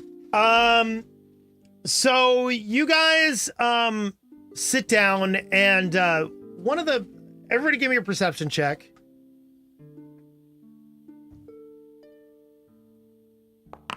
Nope. 13. Or no, 11. Heyo. Yeah. I put my shoes on right today. Would you do me one more? So Zarum and Flack both notice that there is a lot of tension between Osef and Carmen. Well, yeah. Mm-hmm. And I feel like a blind man could see that. and it's not. They appear to be carrying themselves pretty well, considering, which is a little surprising on Carmen's part. He's not known for restraint. But you guys all sit down, and food begins being brought to you. Okay. Greenspoon starts babbling something, and like he's just going off, and like, but then he just kind of trails off without finishing his sentences, and so, you know, he appears to be like harmless but also stupid, you know. But maybe there's something to him, you don't know. Does he say anything about jet fuel not being able to melt steel beams? No.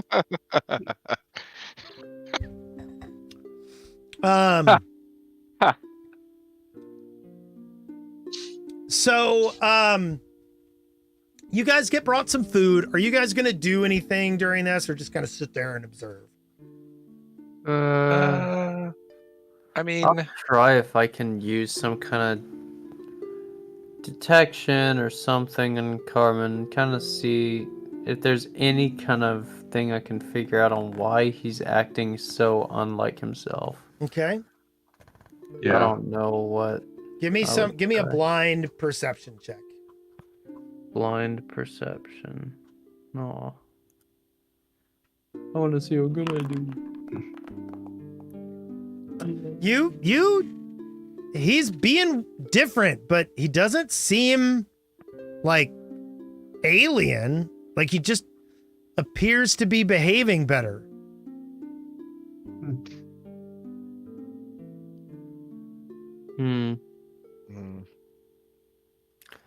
Okay. I guess we'll just roll with it. Okay. I mean, not our town, I guess. You guys are sitting at the table with all these people, and the dishes get brought out, and you guys get to talk a little bit about the food. Yeah, other than eating, I'll try and rub elbows with a few people, kind of talk about the upcoming election and what they think about Carmen's changing character. So the people that are at the table with you are Morbilant, Brelda, Carmen, Osef, and Greenspoon. Who did you sit next to? I don't know. I'm saying pick it. I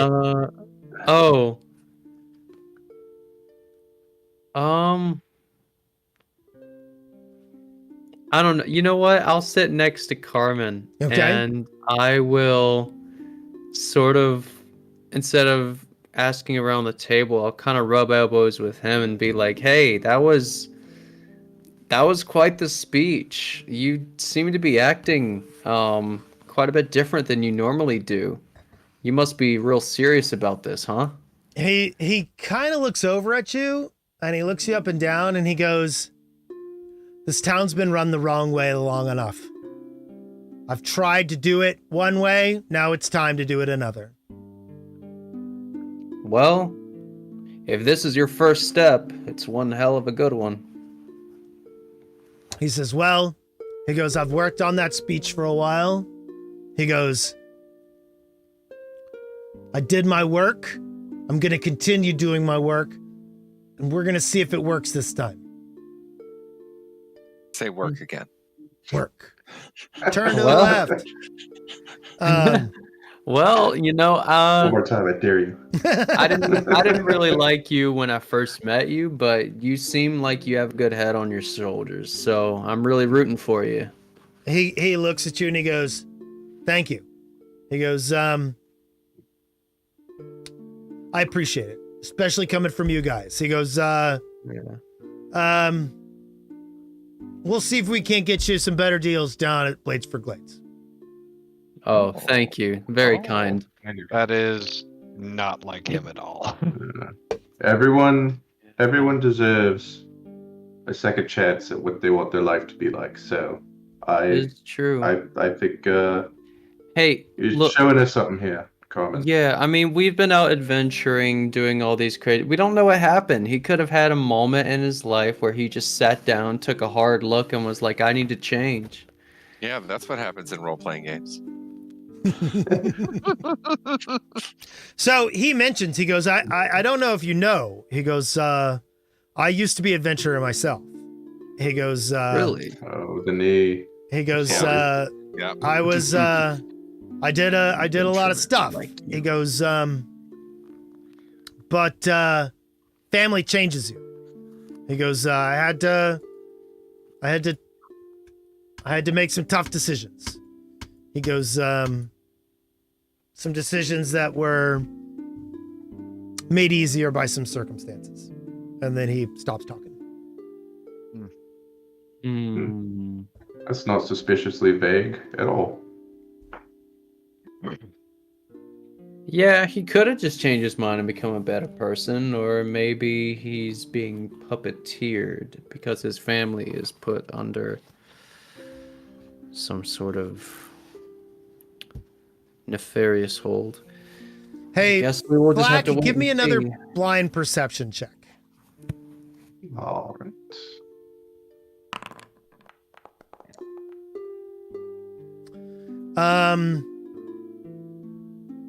You notice the figures you saw talking to Carmen have gotten closer to the table. And they are focused on, like, they're looking at Carmen. And your instinct is they're checking up on him. Carmen, now that we're all good friends, we're meeting all sorts of fun people today, doing fun things. Why don't you introduce us to your new friends here? He looks over at you, goes, friends? What are you talking about?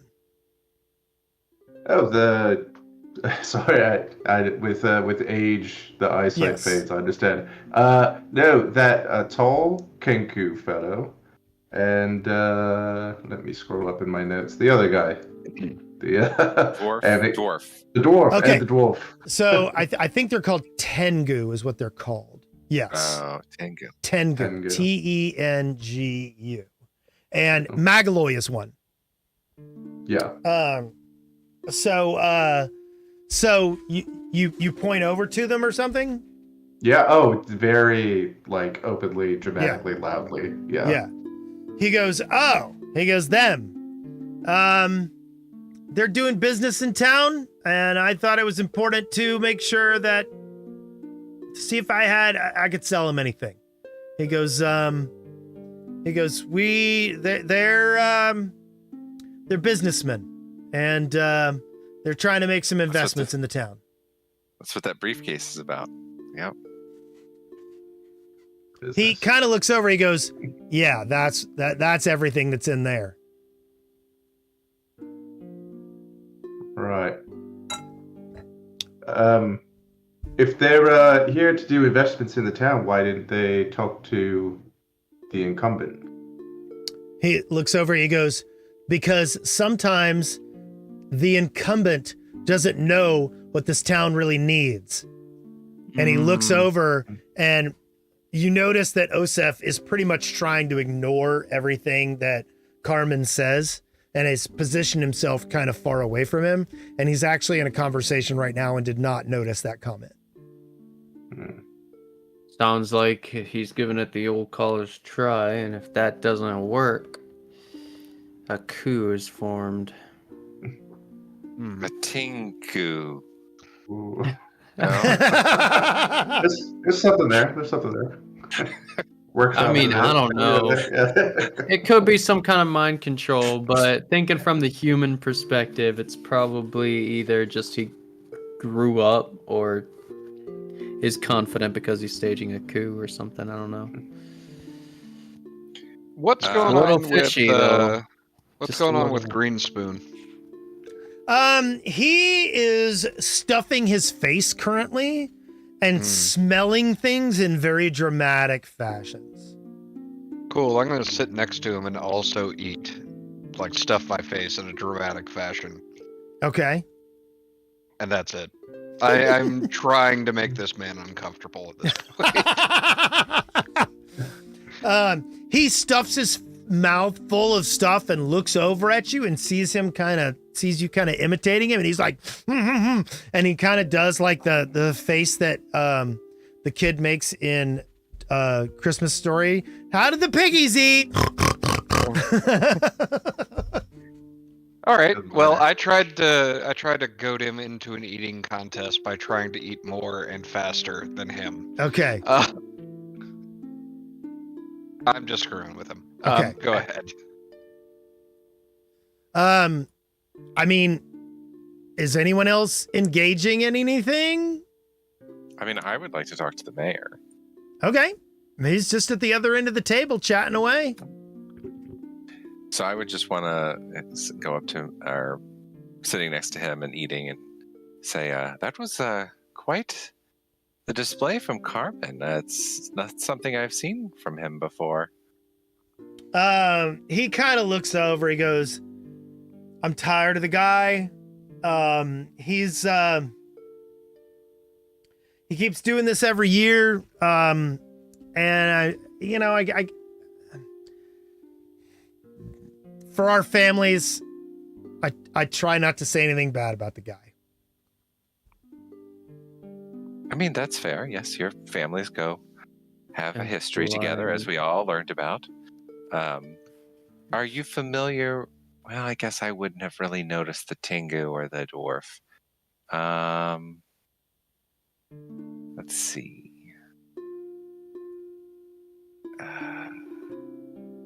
I also apologize to him, like, for springing the dragon thing on him, but assure him that we will be taking care of that very soon. Uh-oh. Hold on just 1 second. Oh, damn it. What happened? I did something dumb. You deleted all our characters. No, I deleted a template I had for something later that was going to be going on. Anyway, so what was that again? Control Z. Oh, hey, yeah, that might actually work.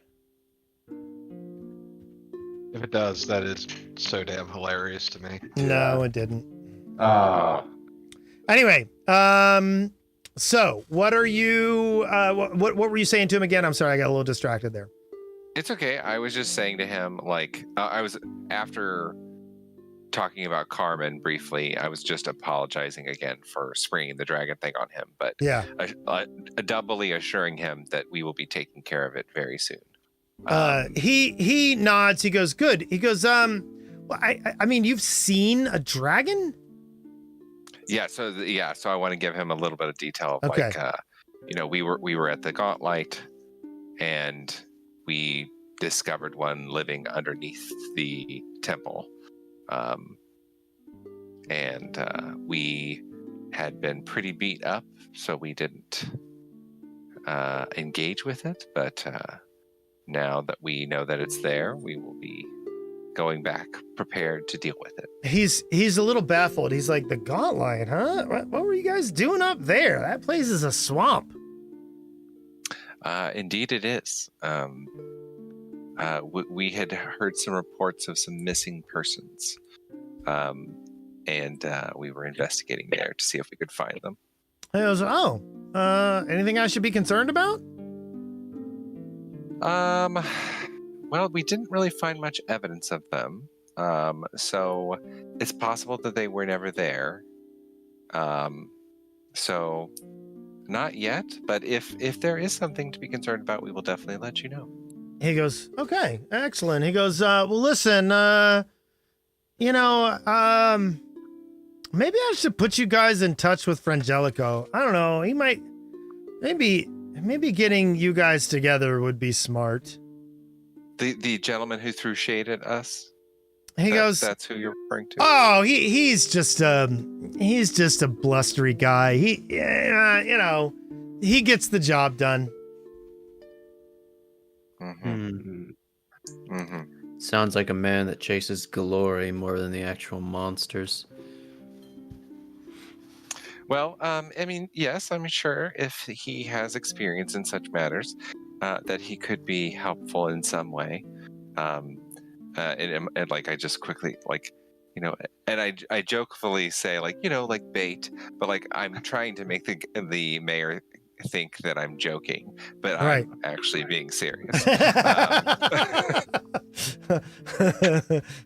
He laughs and he goes, by the way, he goes, thank you for speaking up on stage. He goes, but yeah, I appreciate you apologizing. Don't do that again. If you're gonna be saying things that threaten the safety of the town, we need to talk about it in private before we talk about it in public. Oh, in private, Mr. Mayor. Christ, Oh my. Today is horny day, apparently. The room where it happens. What happens in the mayor's office stays in the mayor's office. Okay. But I don't think I have anything else. Yeah. Okay. Oh, Anything boy. else anybody wants to do right now, sitting at the table? I think I'm good. So you end up getting a bunch of food brought to you. And ironically, one of the last dishes is Brelda Venkervale's rhubarb pie.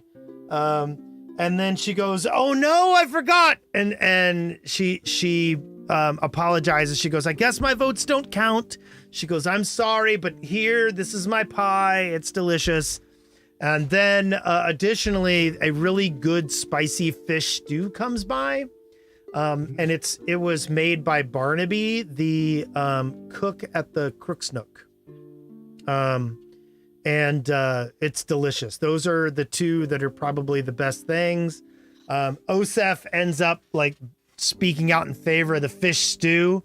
So Carmen immediately starts recommending the pie. And it's up to you guys to vote on what was best. I hate to go against the mayor, but I'm a pie So, guy. what kind of pie is it? Rhubarb. Rhubarb. I don't even know what that is. You've never Sorry, had could you go strawberry over that rhubarb pie? one more time? That's good. So the best two dishes to come through were Brelda Venkervale's rhubarb pie and Barnaby, the chef at the Crook's Nook, his spicy fish stew. Oh, we're going for the spicy fish stew. Rhubarb So pie is good. that's a pie and a stew. Black is gonna vote however Carmen voted. He wants to. Okay, He so wants that's to buddy up to him. two Oh, that pie, looks so good. two pie, one fish stew. Oh, did you look it up, Sarah? Yeah, it's like what you would think a pie would be, except for it's like more chunky Yeah. in the center. Oh. And it's made with something that looks like red celery. Yeah. I prefer it with strawberries too, but Yeah. it's good It's stuff. really good with strawberries in it. Yeah. Does hers have strawberries in it? You don't know what a strawberry is. Oh. Red berry. You're just an idiot, Flash. It's the Okay, so I got 2 pie and 1 fish Shoot. stew and 2 more votes to come. Shoot. Well, I do like spicy stuff, but that's just the Cajun running in my veins. I don't know if. Let me think about my character, what he would like. I mean, I would fish. say. Well, that's the thing, right? He would probably have a proclivity for fish, but having this pie might change his entire worldview. That's true. The thing, I think I might go with the pie just because. Then that's 3 pie votes. Yeah, I think I'm Okay. gonna go with the pie because think about it. Sweets in this time are probably a lot more of a delicacy than Yeah. they are in ours. Yep. So it's something that he's not had often. So it's gonna stand out from anything else he's ever had. Okay. So you guys are the final votes who decide that the winner of the cooking contest is Barnaby. And you see Yin Yasmera giving Barnaby a kiss before he comes up to accept the award. Whoa. And Hello. then things break up. And people are just milling about. Should we go check out and see how Ren's doing? Oh yeah, we I should. think so. Yeah, we should do that. She told us yeah. to come see her, and then she has made no time to see us. Yeah. She should have let us cut the line. What kind Right. of business person is this? Okay. So you guys wander up to Rin's Wonders, correct? Mm-hmm. Let me go ahead and open that scene. Rin of Wonder, show me goods. Okay. You guys show up at Rin's and she is like sitting in her tent, and she is sitting in front of a mirror, kind of removing the Belcora Haravex makeup that she was wearing, this, to make her look like a ghost.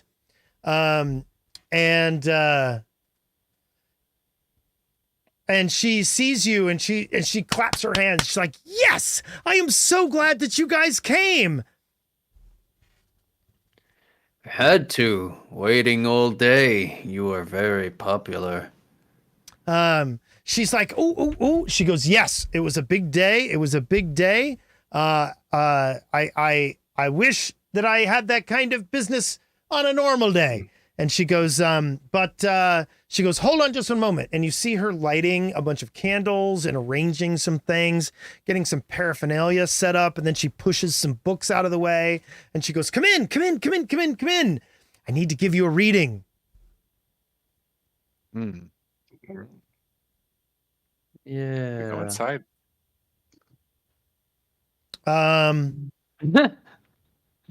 Bye. So you guys sit down like at her table, and she goes, I've had some very strong feelings about things that have been happening.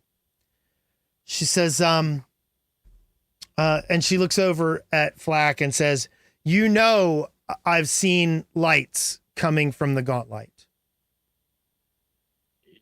Yes, I know you've seen certain lights. Yes. Yeah. Craft Bog does not remember much today, a lot of beer, but he does remember this. That out of the way. She says, I am concerned, and I think that you guys might be able to answer some questions about how this is working out. She goes, so she takes a deck of cards and she shuffles them. Okay. And I'm going to go ahead and share this is the deck of Harrow cards. Okay.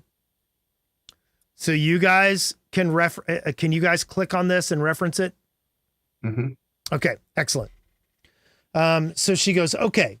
She goes, everyone please. And she takes her cards and she puts them in the middle of the table. And she says, would you please, everyone please touch one corner or one area of the cards. And she has all of you put your hands in and touch. Touch. Okay. And so she says, now we're going to deal the cards. She goes, the top row is the past. She says, there's the good past, the neutral past, and the evil past. And similarly, there's the good present, the neutral present, and the evil present. And then last, there's the good future, the neutral future, and the evil future. She goes, so we're going to look at what the cards have to say about you guys. So the first thing she deals is she goes, this is the good past. And she shows you the beating. She goes, but this card is misaligned here. She goes, it might seem that this card is saying that you took a beating. She goes, but this is misaligned. This particular card means that you were the one doing the beating. She deals the next card. She goes, this is the neutral present. She says, I can't help but feel that this is my vision of the light coming from the Gauntlight. She goes, I've been having bad omens. She goes, this has to be what I'm seeing. So then she deals the third card, which is the evil past. Oops, not that one. So it wasn't the first one about the past, though? Yes, good past, neutral past, evil past. She shows you this. There's no future? There's no future? Yes. There was good past, neutral past, bad past. Then we're going to do present. Then we're going to do future. And then okay, this are has all we- been passed. Yes. Yes. Got it. wait, Okay, so there's sorry. 3 cards for each state of time? Like, Yes. where does it come There is that there is a good past card, a neutral past card, and an evil past card. Oh, Got it. And then so there's- she draws 3 of each for each period of time. Right. Okay. Right. She goes, this is a true match. This card coming up in this spot is significant. And I think what we're detecting here should be fairly obvious. And she looks at you knowingly. What's the card? The Tyrant. I'm showing them on the screen, dragon. by the way. I know, but I don't see the tyrant. I saw the vision and the beating, but I don't see the tyrant on Okay. the screen. There you go. Do you see that one? Yes, now I see it. The dragon. Yes. But she goes, obviously this is Belcora. Yeah. So then she goes on to, the good present, and she deals out the card. Well, excuse me.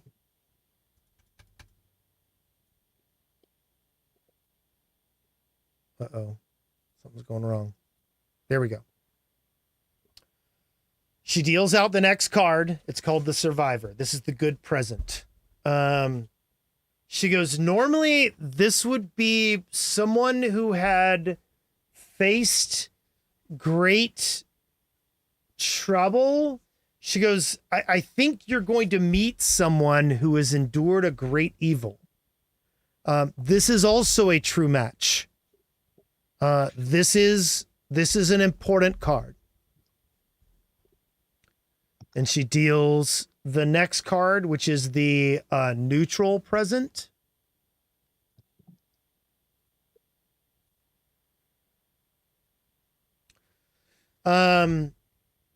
She looks at it and she goes, I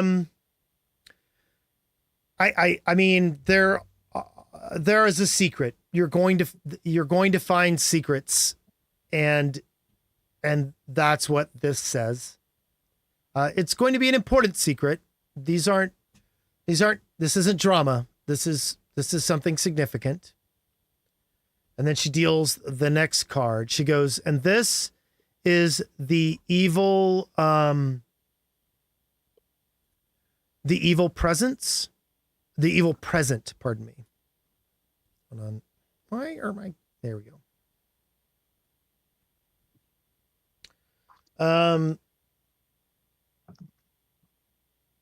She says, I've heard that there are lights in the fog fin.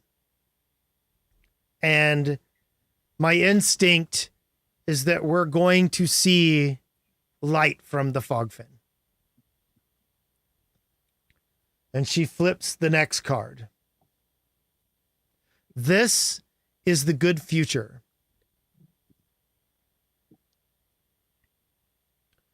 She goes, this is usually indicative of someone opening doors that have not been opened, finding things that have not been found.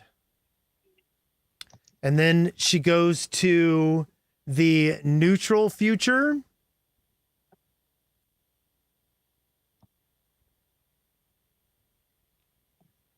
She goes,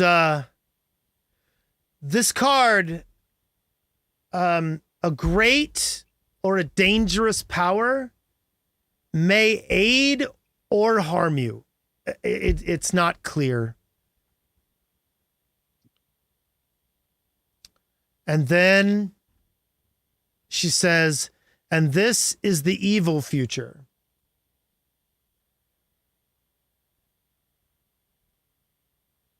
And then she kind of gasps. And she's like, oh no, oh no. She goes, this card in this place is a dire omen indeed.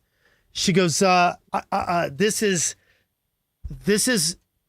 means that things are not going, there's going to be a great catastrophe.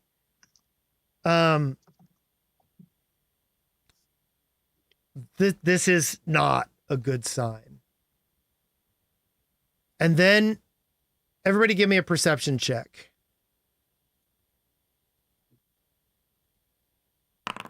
Blind or? It doesn't 16. matter.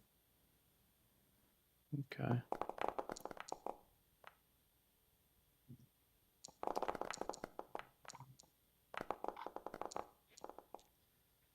Ashmog, you hear shouting in the distance.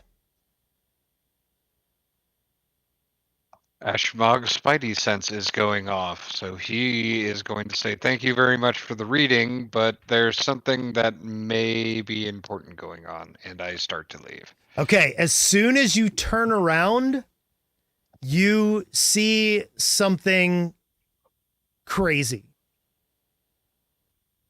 Okay. Hold on just one second. Crazy. Crazy is very subjective in this context. Hold on just one second.